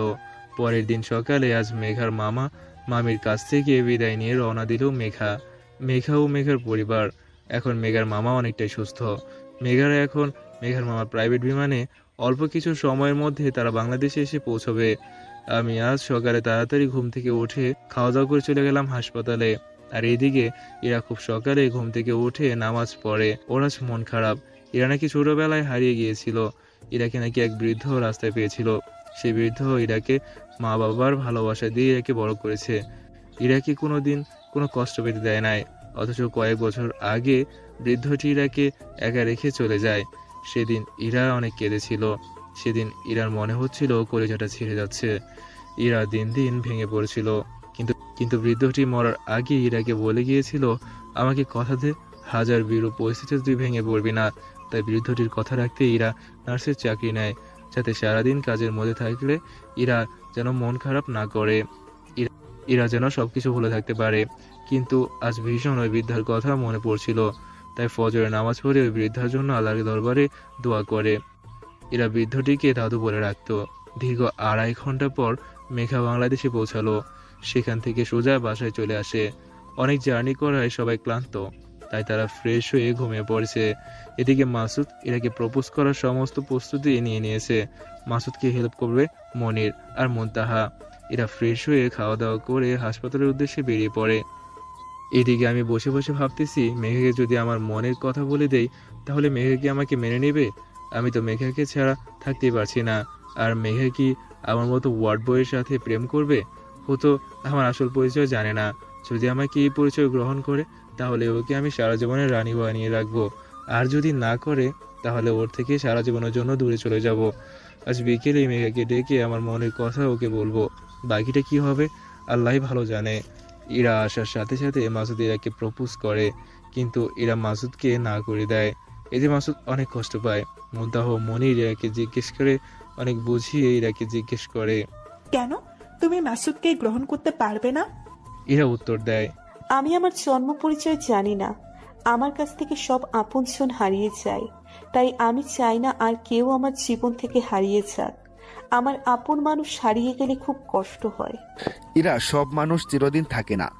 সব মানুষকে একদিন না একদিন চলে যেতে হবে, এটাই আল্লাহর বিধান। মানছি আমি, আপন মানুষ চলে গেলে সবারই কষ্ট হয়, কিন্তু যতদিন একসাথে থাকবো ততদিন বিন্দুমাত্র কষ্টকেও তোমাকে স্পর্শ করতে দিব না। দেবে কি আমায় তোমার সমস্ত সুখ দুঃখের ভাগিদার হবার সুযোগ? কথা দিচ্ছি, সারা জীবন এই বুকে আগলে রাখবো, কখনো ছেড়ে যাব না, আর যেতেও দেব না। I love you Ira, I really love you. ইরাও ভেবে দেখলো তার একাকিত্ব জীবনে একজন সঙ্গী দরকার, আর মাসুদ ছেলে হিসেবে খারাপ না, তাই ইরাও মাসুদকে গ্রহণ করে নিল। শুরু হয়ে গেল তাদের প্রেম কাহিনী। এদিকে মেঘা বিকেলে ঘুম থেকে উঠে ফ্রেশ হয়ে খাওয়া দাওয়া করে বিশ্রাম নিচ্ছে, আর মেঘার বাবা মা তাদের কাজ করছে। আমি ভাবতেছি মেঘা আজ সকালে বাংলাদেশে এসেছে, এতক্ষণ রেস্ট নিয়ে নিশ্চয়ই বিকেলে ফ্রি আছে। যাই, মেঘাকে পার্কে ডেকে ওকে আমার মনের কথা বলে দেই, যেই ভাবা সেই কাজ। আমি মেঘাকে ফোন দিলাম। মেঘা বসে বসে রেস্ট নিচ্ছে, অমনি তার ফোন বেজে উঠছে। মেঘা ফোনের দিকে তাকিয়ে দেখে ইসরাফিল সাহেব ফোন দিয়েছে। মেঘা আমার নাম্বার ইসরাফিল সাহেব দিয়ে সেভ করেছে, তাই সে দেরি না করেই সাথে সাথে ফোনটা রিসিভ করে। আসসালামু আলাইকুম, কেমন আছেন ইসরাফিল সাহেব? ওয়ালাইকুম আসসালাম, আলহামদুলিল্লাহ ভালো আছি। আপনি কেমন আছেন? বাংলাদেশে আসছেন অথচ আমাকে জানালেনই না। আলহামদুলিল্লাহ, আমিও ভালো আছি। আর বললেন না, অনেক ক্লান্ত ছিলাম, তাই আর ফোন করার কথা মনেই নেই। আচ্ছা ঠিক আছে, আজ বিকেলে এই পার্কে দেখা করবেন, আপনার সাথে দরকারি কথা আছে। তবে আসার সময় শাড়ি পরে আসবেন। এখন রাখি, বাই। আরে কি জন্য আসবো বলেন? আগে আসেন, তারপর বলবো, বাই। এই বলেই আমি কল কেটে দিলাম। মেঘাও আমার কথা মতো রেডি হতে চলে গেল, কারণ এখন বিকেল। আমি খুব সুন্দর করে পরিপাটি হয়েছি, তবে সব কম দামি পোশাক পরে। যদিও বেশি দামি পোশাক পরি তাহলে মেঘা হাজারো প্রশ্ন করবে, এক পর্যায়ে আমি ধরা পড়ে যেতে পারি। কিন্তু আমি চাই মেঘা আমার আসল পরিচয় না জেনে ভালোবাসুক, তাই আমি কিছু গোলাপ কিনে পোশাকের ভিতরে রাখলাম, যাতে বাহির থেকে বোঝা না যায়। বেরিয়ে পড়লাম পার্কের উদ্দেশ্যে। মেঘাও রেডি হয়ে বেরিয়ে পড়লো পার্কে। আমি মেঘার আগেই পার্কে এসে পৌঁছে গেছি। কিছু সময় পর মেঘা আসলো। মেঘাকে দেখে আমি ফেরা হয়ে গেছি। কি বলবো ভাই, এমনিতেই মেঘা ইরা মন্তাহার যে বেশি সুন্দরী, তার মধ্যে আজ কালো শাড়ি পরে এসেছে, আর শাড়িতে সব কিছু ম্যাচিং করা। এক কথায় অপূর্ব। মনে হয় ভুল করে জান্নাত থেকে হুর দুনিয়ায় নেমে এসেছে। শুনেছি হুর নাকি সবচেয়ে বেশি সুন্দরী, মেঘাকেও তাদের মতোই লাগছে। আমি তো এক ঘুরে চেয়ে আছি। মেঘা আমার কাছে এসে দেখে ওকে ঘোর লাগানোর দৃষ্টিতে দেখতেছি, এতে মেঘা খানিকটা লজ্জা পায়। আমার ঘুর কাটানোর জন্য মেঘা আমার কানের কাছে তুড়ি বাজায়। হঠাৎ শব্দে আমার ঘুর কেটে যায়। দেখে মেঘা আমাকে কানের কাছে তুড়ি বাজাচ্ছে। মেঘার তুড়ি বাজানোয় আমি হতভম্ব হয়ে গেছি। আমি হতভম্ব হয়ে বললাম, আরে মেঘা ম্যাম, আপনি এসেছেন? আসেন, বসেন। আমি আসছি, বলেন কি জন্য আসতে বলেছেন। আমি আর দেরি না করে বুকে এক পোয়া সাহস নিয়ে সরাসরি হাঁটু গেড়িয়ে মেঘার সামনে বসে পড়লাম আর বলতে শুরু করলাম, মেঘা ম্যাম, আমি আপনার প্রেমে পড়ে গেছি। আপনাকে ছাড়া আমি কিছুই ভাবতে পারছি না। আমি জীবনে কোনোদিন কাউকে প্রপোজ করি নাই, তাই কিভাবে প্রপোজ করতে হয় আমি জানি না। বন্ধুদের কাছে শুনেছি গোলাপ ফুল নিয়ে নাকি হাঁটু গেড়ে বলতে হয়, আমি তোমাকে অনেক ভালোবাসি। আমি সেভাবেই প্রপোজ করতেছি। মেঘা ম্যাম, আমি আপনাকে অনেক বেশি ভালোবাসি। Ma'am, I love you. দিবেন কি আমায় সুযোগ আপনাকে সারা জীবন ভালোবাসা? কথা দিচ্ছি সারা জীবন আঁকড়ে রাখবো বুকের ভেতরে। আমার প্রপোজে মেঘা খুশি, কারণ মেঘাও আমাকে ভালোবাসে। কিন্তু মেঘা আমার সাথে মজা করার জন্য বলে, ইসরাফিল সাহেব সামান্য একজন ওয়ার্ড বয় হয়ে আসছেন, ডক্টরের সাথে প্রেম করবার মতলব কি আপনার? হ্যাঁ, আমি কখনো এই কথা কখনো আশা করি নাই। এক বুক কষ্ট নিয়ে চলে আসতে নিছি, তখনই মেঘা আমাকে এক টান দিয়ে বুকের সাথে মিশিয়ে দিল আর বলল, কই যাচ্ছ ইসরাফিল? আমিও তোমাকে ভালোবাসি, সেই শুরু থেকে। আমি একটু তোমার সাথে মজা করছিলাম। I love you too Israfil. তুমি মজা করছিলা? তাতে আমি খুব কষ্ট পেয়েছি। আমি সিদ্ধান্ত নিয়েছিলাম সারা জীবনের জন্য তোমার কাছ থেকে দূরে চলে যাব। এমন মজা আর কোনোদিন করো না, খুব কষ্ট হয় আমার। ইসরাফিল, আমি দুঃখিত। আর এমন মজা করব না। কখনো তোমাকে ছেড়ে যাব না। সারা জীবন ভালোবাসা দিয়ে তোমাকে আগলে রাখবো। কথা দাও, তুমিও কখনো ছেড়ে যাবে না। কথা দিলাম কখনো তোমাকে ছেড়ে যাব না। সারা জীবন বুকের বাহু ধরে এভাবেই আগলে রাখবো। ভালোবাসার মানুষকে জড়িয়ে ধরলে আহ, কি যে শান্তি লাগে তা বলে বোঝাতে পারবো না। আজ অনেক দিন পার হয়ে গেছে। মেঘার মামার অপারেশন করা হয়েছে। এখন মেঘার মামা সম্পূর্ণ সুস্থ। মেঘার মামা জানতে পেরেছে যে তার যে অপারেশন করেছে সেই ডাক্তার বাংলাদেশে থাকে। মেঘার মামা সেই ডাক্তারের সাথে দেখা করার জন্য বাংলাদেশে যাবে। বাংলাদেশে তার বোনের জামাই অর্থাৎ মেঘার মা বাবা থাকে। বাংলাদেশে গেলে বোনের বাড়িও যাওয়া হবে, আবার ডাক্তারের সাথেও দেখা করা হবে। অনেকদিন হলো বোনের বাড়িতে যাওয়া হয় না। এইবার এক কাজেই দু কাজ হবে। তাই সে বোনকে জানিয়ে বেরিয়ে পড়ে নিজের প্রাইভেট বিমান নিয়ে, সাথে মেঘার মামি আর কয়েকজন দেহরক্ষী। আজ মেঘা সকাল থেকে মেঘা আমার ফোন তুলছে না। আজ আমার মনটা ভীষণ খারাপ। মেঘার সাথে এখন একটু কথা না বলে থাকতেই পারি না। সারাদিন হাসপাতালে চোখে চোখে রাখি, আর রাতে বাসায় আসার পরে ফোনে কথা বলি। সকালে নামাজ পড়ার কিছুক্ষণ পরেই ফোনে কথা বলি। কিন্তু আজ মেঘার মামা আসবে, তাই তার জন্য বিশাল খাবারের আয়োজন করা হয়েছে। সারাদিনের জন্য ব্যস্ত। শুধু একটা মেসেজ দিয়ে জানিয়ে দিয়েছে যে আজ তার মামা আসবে, তাই সারাদিন সে ব্যস্ত থাকবে। কিন্তু আমার তো ওর সাথে কথা না বললে ভালোই লাগে না, তাই আজ আমার মনটা ভীষণ খারাপ। মাসুদিরা আর মনের মধ্যে আর প্রেম ভালোই চলছে। তারা একে অপরকে ভীষণ ভালোবাসে। কেউ কারোর সাথে কথা না বলে থাকতে পারে না। মাসুদ ইরার একাকিত্ব দূর করার জন্য ইরাকে আমেরিকায় নিয়ে যেতে চায়, মাসুদের মা বাবার কাছে। কিন্তু ইরা যাবে না। না যাওয়ার অন্যতম কারণ জনাবা মরিয়ম বেগমের ছেলের জন্মদিনের জন্য সবাইকে বিশেষভাবে আমন্ত্রণ করা হয়েছে। তাই ইরা কয়েকদিন পর যেতে রাজি হয়েছে। এরা বুঝেছে তার এখানে থাকার চেয়ে মাসুদের বাসায় থাকলে মাসুদের মা বাবার সাথে থাকতে পারবে, ফলে তার আর একাকিত্বে থাকতে হবে না। মাসুদ ইরার কথায় তার মা বাবাকে জানিয়ে দিয়েছে। মাসুদের মা বাবা মাসুদের পছন্দকে সবসময় সাপোর্ট করে। তারা অত্যন্ত ভালো মানুষ। তাদেরও ইরাকে খুব পছন্দ হয়েছে। দীর্ঘ কয়েক ঘন্টা জার্নি করার পর বাংলাদেশে পৌঁছালো মেঘার মামিরা। সেখান থেকে সোজা মেঘাদের বাসায় চলে আসে। বাসায় আসার পর মেঘাদের সাথে দেখা করে সাক্ষাৎ করেছে। মেঘারা তাদের সর্বোচ্চ আপ্যায়ন করেছে। আপ্যায়নে কোনো ত্রুটি রাখে নাই। মেঘার মামিরা খাওয়া দাওয়া করে রেস্ট নিচ্ছে। তবে রেস্ট নেওয়ার সময় মাসুদকে ফোন দিছে, কারণ ডাক্তারের নাম্বার মাসুদের কাছে। মাসুদ মেঘার মামাকে মরিয়ম প্রাইভেট হসপিটালে আসতে বলে। মেঘার মামা রেস্ট নিয়ে মেঘাকে নিয়ে হসপিটালের উদ্দেশ্যে রওনা দিল, কারণ মেঘা মরিয়ম প্রাইভেট হাসপাতালের ডক্টর। হাসপাতালে যাওয়ার পর মেঘা যায় ম্যানেজারের সাথে কথা বলতে, আর মেঘার মামা মাসুদকে জানিয়ে দেয় যে হাসপাতালে পৌঁছে গেছে। মাসুদ তাদের দেখাশোনা করার জন্য ইরাকে পাঠায়। কিন্তু ইরা আসার পর মেঘার মামা মামি খুব অবাক হয়ে যায়। ইরাকে দেখলে তাদের কত বছরের আপন মনে হয়। এক প্রকার আত্মার টান অনুভব হয়। এক পর্যায়ে মেঘার মামা ইরাকে চিনে ফেলে। এটাই তাদের হারিয়ে যাওয়া সন্তান। চেনার কারণ হলো যার কপালের এক সাইডে পরপর 3টা তিল আছে, আর কপালের সাইডে হালকা একটু কাটা। ছোটবেলাগুলা খেলতে গিয়ে পড়ে গিয়ে কপালের সাইডটা কিছুটা কেটে ফেলেছিল। এতে মেঘার মামা অনেক রেগে যায়। বাসার সবাইকে ইচ্ছা মতো বকে। একমাত্র কলিজার টুকরা মেয়ে তার, আর সেই মেয়ে পড়ে গিয়ে ব্যথা পাইছে। শুধু ব্যথা না, কিছুটা অংশ কেটেও ফেলেছে। ইরার জন্য ইরার বাবা 24 ঘন্টা ইরার দেখাশোনা করার লোক রাখতো। কিন্তু লোক রাখার পরেও হঠাৎ ইরা পড়ে যায়, যার ফলে ইরা কিছুটা কেটে যায়। সেদিন ইরার বাবা সকল লোকদের অনেক বকেছিল, সাথে সাথে লোকগুলো চেঞ্জ করে নতুন লোক এনেছিল। তাহলে ভাবেন ইরার বাবা ইরাকে কতটা ভালোবাসতো। আর ইরার বাবা বুদ্ধি করে ইরার হাতে একটা চিহ্ন এঁকে দিয়েছিল, যা ইরার হাতে এখনো আছে। মেঘার মামাতো বোন ইরাকে খুঁজে পেয়ে সাথে সাথে বুকে জড়িয়ে নেয়। কত বছর পর মেঘার মামা মামির শূন্য বুকটা আজ পরিপূর্ণ হলো। ইরাও মা বাবাকে পেয়ে খুশিতে কেঁদে দেয়। এ কান্না কষ্টের নয়, বরং সুখের। মেঘার মামা ইরাকে জিজ্ঞেস করে, এতদিন কোথায় ছিলি মা? তোরে সারা বাংলাদেশ তন্ন তন্ন করে খুঁজেছি, তবুও তোরে খুঁজে পাই নাই। এতদিন কোথায় ছিলি? কার কাছে ছিলি? আমি এতদিন এক বৃদ্ধার কাছে ছিলাম। শুনেছি আমি নাকি ছোটবেলায় রাস্তার পাশে পড়ে কান্নাকাটি করছিলাম। তখন রাস্তা দিয়ে ওই বৃদ্ধটি আমাকে দেখতে পায়। আশেপাশে কাউকে না পেয়ে উনি আমাকে ওনার সাথে নিয়ে যায়। নিয়ে যাওয়ার কয়েকদিন পরেই উনি আমাকে নিয়ে ব্যাংকক চলে যায়। সেখানেই আমাকে লেখাপড়া করায়, সেখানেই আমি বড় হই। কয়েক বছর আগে আমরা বাংলাদেশে চলে আসি। বাংলাদেশে আসার কয়েক বছর পর বৃদ্ধটি মারা যায়। তারপর আমিও প্রচুর ভেঙে পড়ি, একাকী হয়ে পড়ি।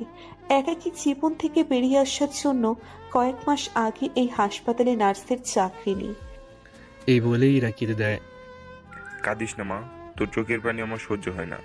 তুই অনেক কষ্ট পাইছিস, তোকে আর কষ্ট পেতে দিব না ইনশাল্লাহ। তোকে আজই আমার সাথে নিয়ে যাব, আর তোকে হারিয়েও অনেক কষ্ট পেতে চাই না।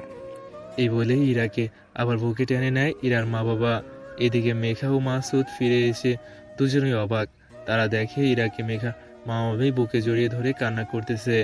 অবাক হয়ে মেঘা ওর মামা মামিকে জিজ্ঞেস করে, তোমরা ইরাকে জড়িয়ে কান্না করতেছো কেন?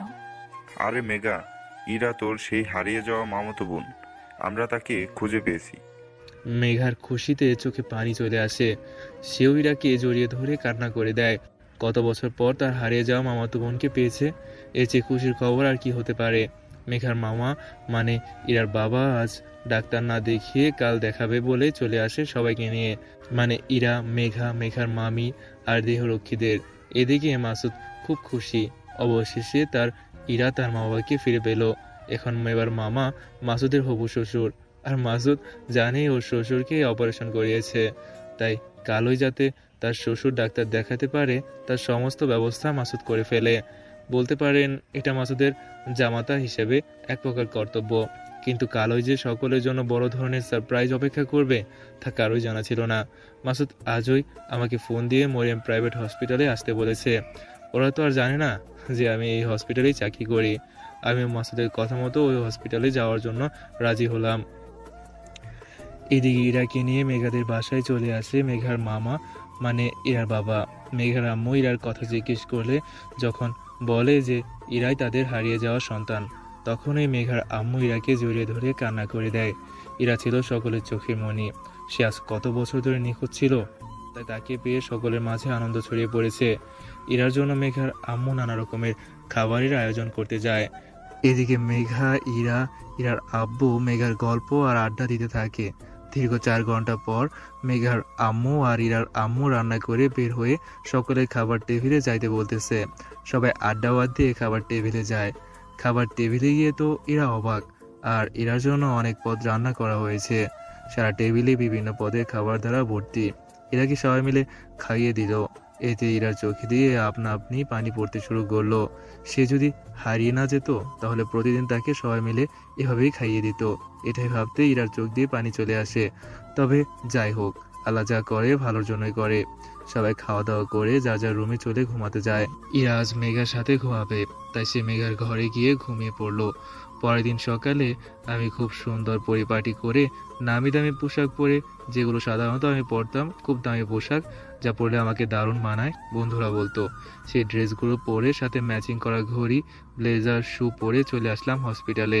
এদিকে অনেকক্ষণ যাবৎ অপেক্ষা করতেছে ইরা, মেঘা, ইরার বাবা, মা, মনির, মুনতাহা আর মাসুদ। এদিকে মেঘার মন ছটফট করছে ইসরাফিলের জন্য। অবশেষে আমি হাসপাতালে পৌঁছে গেলাম। আমাকে দেখা মাত্রই মাসুদ এগিয়ে এলো। মেঘা আমাকে দেখে আরো ক্রাশ খেয়ে গেল। কিন্তু যখন মাসুদ ইরার বাবাকে বলল, ইনি সেই টপ ডাক্তার যে আপনার অপারেশন করাইছে, কথাটা শুনে মেঘা, ইরা, মুনতাহা 460 বোল্ডের একটা শক খাইলো। মেঘা আমাকে সরাসরি জিজ্ঞেস করলো, ইসরাফিল, তুমি টপ ডক্টর? তুমি না আমার পার্সোনাল অ্যাসিস্ট্যান্ট ওয়ার্ড বয়? সত্যি করে বলো তুমি কে? আর যদি টপ ডক্টরই হয়ে থাকো তাহলে ওয়ার্ড বয় হলে কেন? মেঘার সাথে সবাই বলতে বলল কি কারণে টপ ডাক্তার হয়ে ওয়ার্ড বয় হলেন। আমি বলতেছি, সবাই শুনেন। অতীত, আমার বাবা ছিলেন নামকরা একজন ডাক্তার।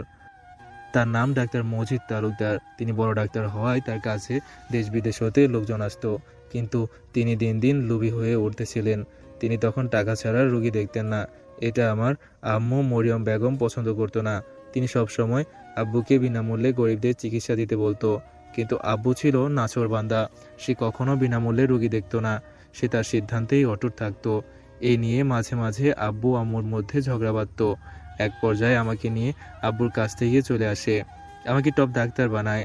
আম্মু আমাকে বিনামূল্যে চিকিৎসা সেবা দিতে বলে সামর্থ্যহীনদের। আমিও আম্মুর কথা মতো বাংলাদেশে মরিয়াম প্রাইভেট হসপিটাল তৈরি করি, যাতে এই হসপিটালে সবাই বিনামূল্যে চিকিৎসা সেবা পায়, স্বার্থহীনরা। আমি টপ ডাক্তার হয় বিভিন্ন ক্রিটিক্যাল অপারেশন করতে বিভিন্ন দেশে যেতে হয়, যার কারণে আমি এই হসপিটালে ম্যানেজার হিসেবে হাসপাতালের দায়িত্ব দিই আম্মুর মাধ্যমে। আমাকে হসপিটালে কেউ কোনোদিন দেখেনি। আমি এই হাসপাতালে গোপনে একজন ওয়ার্ড বয় নিযুক্ত করেছিলাম। সে আমাকে ইনফরমেশন দিত। সে আমাকে মাঝে মাঝে ইনফরমেশন দিত ম্যানেজার নাকি অনেক দুর্নীতি করে আর অনেক অবৈধ কাজ করে, কিন্তু আমি এগুলো গুরুত্ব দিতাম না, কারণ ম্যানেজার আম্মুর খুব বিশ্বস্ত ছিল। এক পর্যায়ে আমি হসপিটালে যোগ দিই ওয়ার্ড বয় হিসেবে। কিভাবে যোগ দিলাম আপনারা প্রথম পর্বেই জানতে পেরেছেন। তারপর ওয়ার্ড বয় হয়ে এই হসপিটালে চাকরি করি আর ম্যানেজারের অনেক অবৈধ কাজ আমি নষ্ট করি। অতীত শেষ, বর্তমান। আমি আসার সময় পুলিশ সাথে করে নিয়ে এসেছি। পুলিশ চারদিক থেকে হাসপাতালে ঘেরাও করে রেখেছে। আমি সুযোগের অপেক্ষায় ছিলাম। আমার কাছে বিশ্বাসঘাতকের কোনো স্থান নেই। ম্যানেজার আমাদের বিশ্বাসঘাতকতা করেছে, তাই তাকে শাস্তি পেতেই হবে। পুলিশ সাহেব, আপনারা ম্যানেজারকে নিয়ে যান। পুলিশ ম্যানেজারকে নিয়ে গেল। আমি ইরার বাবাকে দেখে কাল সবাইকে আমার বাসায় দাওয়াত দিলাম, কারণ কাল আমার জন্মদিন। সবাইকে দাওয়াত দিয়ে হসপিটালে কিছুক্ষণ কাটিয়ে চলে গেলাম বাড়িতে।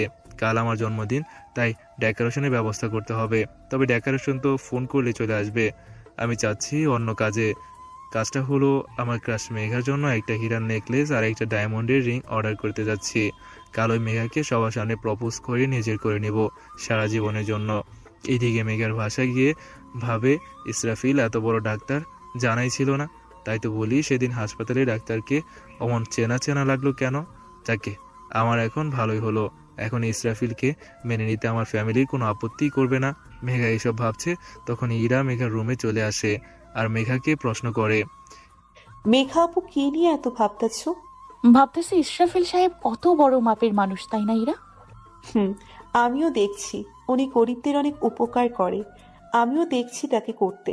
তবে ওনাকে নিয়ে এত ভাবার কারণ কি জানতে পারি? মানে আমি আর ইসরাফিল একে অপরকে ভালোবাসি। ভাবতেছি ইসরাফিলের কথা বাসায় জানামু। ও, এত ভালো কথা। তবে আপু, আমিও না তোমার ইসরাফিলের বন্ধু মাসুম আছে না, তাকে আমি ভালোবাসি। তুমি প্লিজ আপু আমাকে ম্যানেজ করে দাও। ও, তলে তলে এত দূর চিন্তা করিস না ইরা। তুই হলি সকলের চোখের মণি। তুই চাইলে মামা তোরে পুরো আমেরিকা তোর নামে করে দিতে পারে। আর সেখানে একটা ছেলেকে চাইছিস, সেটা এনে দেবে না? তা কি হয়?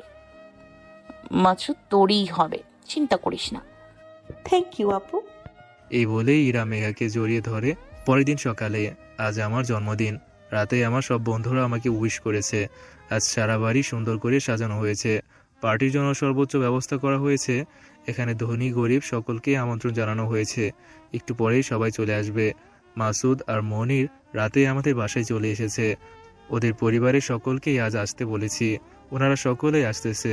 রাতে আড্ডা দেওয়ার সময় মনির ও মাসুদ ওরা যে মুনতাহা ও ইরাকে ভালোবাসে তা আমাকে বলেছে। আমি মেঘার কথা মতো ওদের বলেছি আর ওদেরকে আমার মতো হীরার নেকলেস আর ডায়মন্ডের রিং কিনে আনতে বলেছি, কারণ আজ আমরা তিনজন সবার সামনে মুনতাহা, ইরা ও মেঘাকে প্রপোজ করব। আমরা তিনজন ওয়াদা করেছিলাম বিয়ে করলে একসাথে করব। আজ সত্যি তা পূরণ হবে ইনশাল্লাহ। জন্মদিনের অনুষ্ঠান শুরু হয়ে গেল। কিছুক্ষণের মধ্যেই অনুষ্ঠানের সকল আমন্ত্রিত অতিথি হাজির। সকলে তাদের বাসায় তাদের ভালোবাসার কথা মানে মুনতাহাদের মেঘা, মেঘাদের ইরা, ইরাদের অবশ্যই মেঘাই বলেছে। মাসুদ, মনির ও আমি বাসায় জানিয়েছি। সকলেই মেনে নিয়েছে। আমাদের অনুষ্ঠান শুরু হওয়ার পূর্বেই আমাদের প্ল্যান মতো তিনজনই ইরা, মেঘা, মুনতাহাকে প্রপোজ করলাম সবার সামনে। তারপর আজই কাজিনকে আসতে বললাম। জন্মদিনের অনুষ্ঠান শেষে বিয়ের অনুষ্ঠান হবে। জন্মদিনের অনুষ্ঠান শেষে কাজী ইসলাম শরীয়ত মোতাবেক বিয়ে পড়িয়ে চলে গেলেন। আমরা তিন বন্ধু এখন ছাদে। তিন বন্ধু বিভিন্ন রকমের আড্ডা দিয়ে রাত 11টার দিকে যার মতো বাসর করে চলে গেলাম। যাওয়ার পর ইরা, মেঘা ও মুনতাহা এসে আমাদের সালাম করলো। আপনারা আবার ভাইবেন না এক রুমেই তিনজন বাসর করছি, তা কিন্তু না। তিনজনের জন্য আলাদা আলাদা রুমে বাসর ঘর সাজানো হয়েছে। আমি মেঘাকে তুলে বললাম, তোমার স্থান পায় না আমার বুকে। আজ আমরা তিন বন্ধু ওয়াদা করেছি তিনজনে 11টি করে বাংলাদেশের টি20 খেলোয়াড়, ওয়ানডে খেলোয়াড় আর টেস্ট খেলোয়াড় বানাবো। চলো, তার আগে 2 রাকাত নফল নামাজ পড়ে নিই। তারপর 2 রাকাত নফল নামাজ পড়ে মেঘাকে নিয়ে খাটে শুয়ে দিলাম। তারপর মেঘাকে একটা কিস করলাম। তারপর আস্তে আস্তে শুরু করলাম 11 জন খেলোয়াড় আনার মিশন। 5 বছর পর আজ আমরা 3 সন্তানের বাবা। আজ আহাদ, আপনাদের মনে আছে সেই পিচ্ছি আদের কথা? ডাক্তারি পাশ করে বড় ডাক্তার হয়েছে। আজ আহাদকে আমার হাসপাতালে দায়িত্ব দিলাম। আমি আহাদকে ডাক্তারি পড়িয়েছি, এখন সে একজন বড় ডাক্তার। আমি আহাদকে দায়িত্ব দিয়ে বাসায় চলে আসছি। বাসায় আসার পর আমার 3 সন্তান আমাকে পাপ্পি বলে জড়িয়ে ধরলো। আমি ওদের জন্য চকলেট নিয়ে আসছি। ওদের চকলেট দিয়ে ওদের দাদি মানে আমার আম্মুর কাছে পাঠিয়ে দিয়েছি। ওরা আমার আম্মুর কাছেই থাকে। রাতে মেঘা রুমে আসার সাথে সাথে মেঘাকে কুলে নিয়ে খাটে ফেলে দেই। তারপর শুরু করে দেই বাকি 8 খেলোয়াড় আনার মিশন। 3 জন আনতে 5 বছর লেগেছে, বাকি 8 জন আনতে যে কত বছর লাগবে তা সবাই কমেন্ট করে জানিয়ে দিন।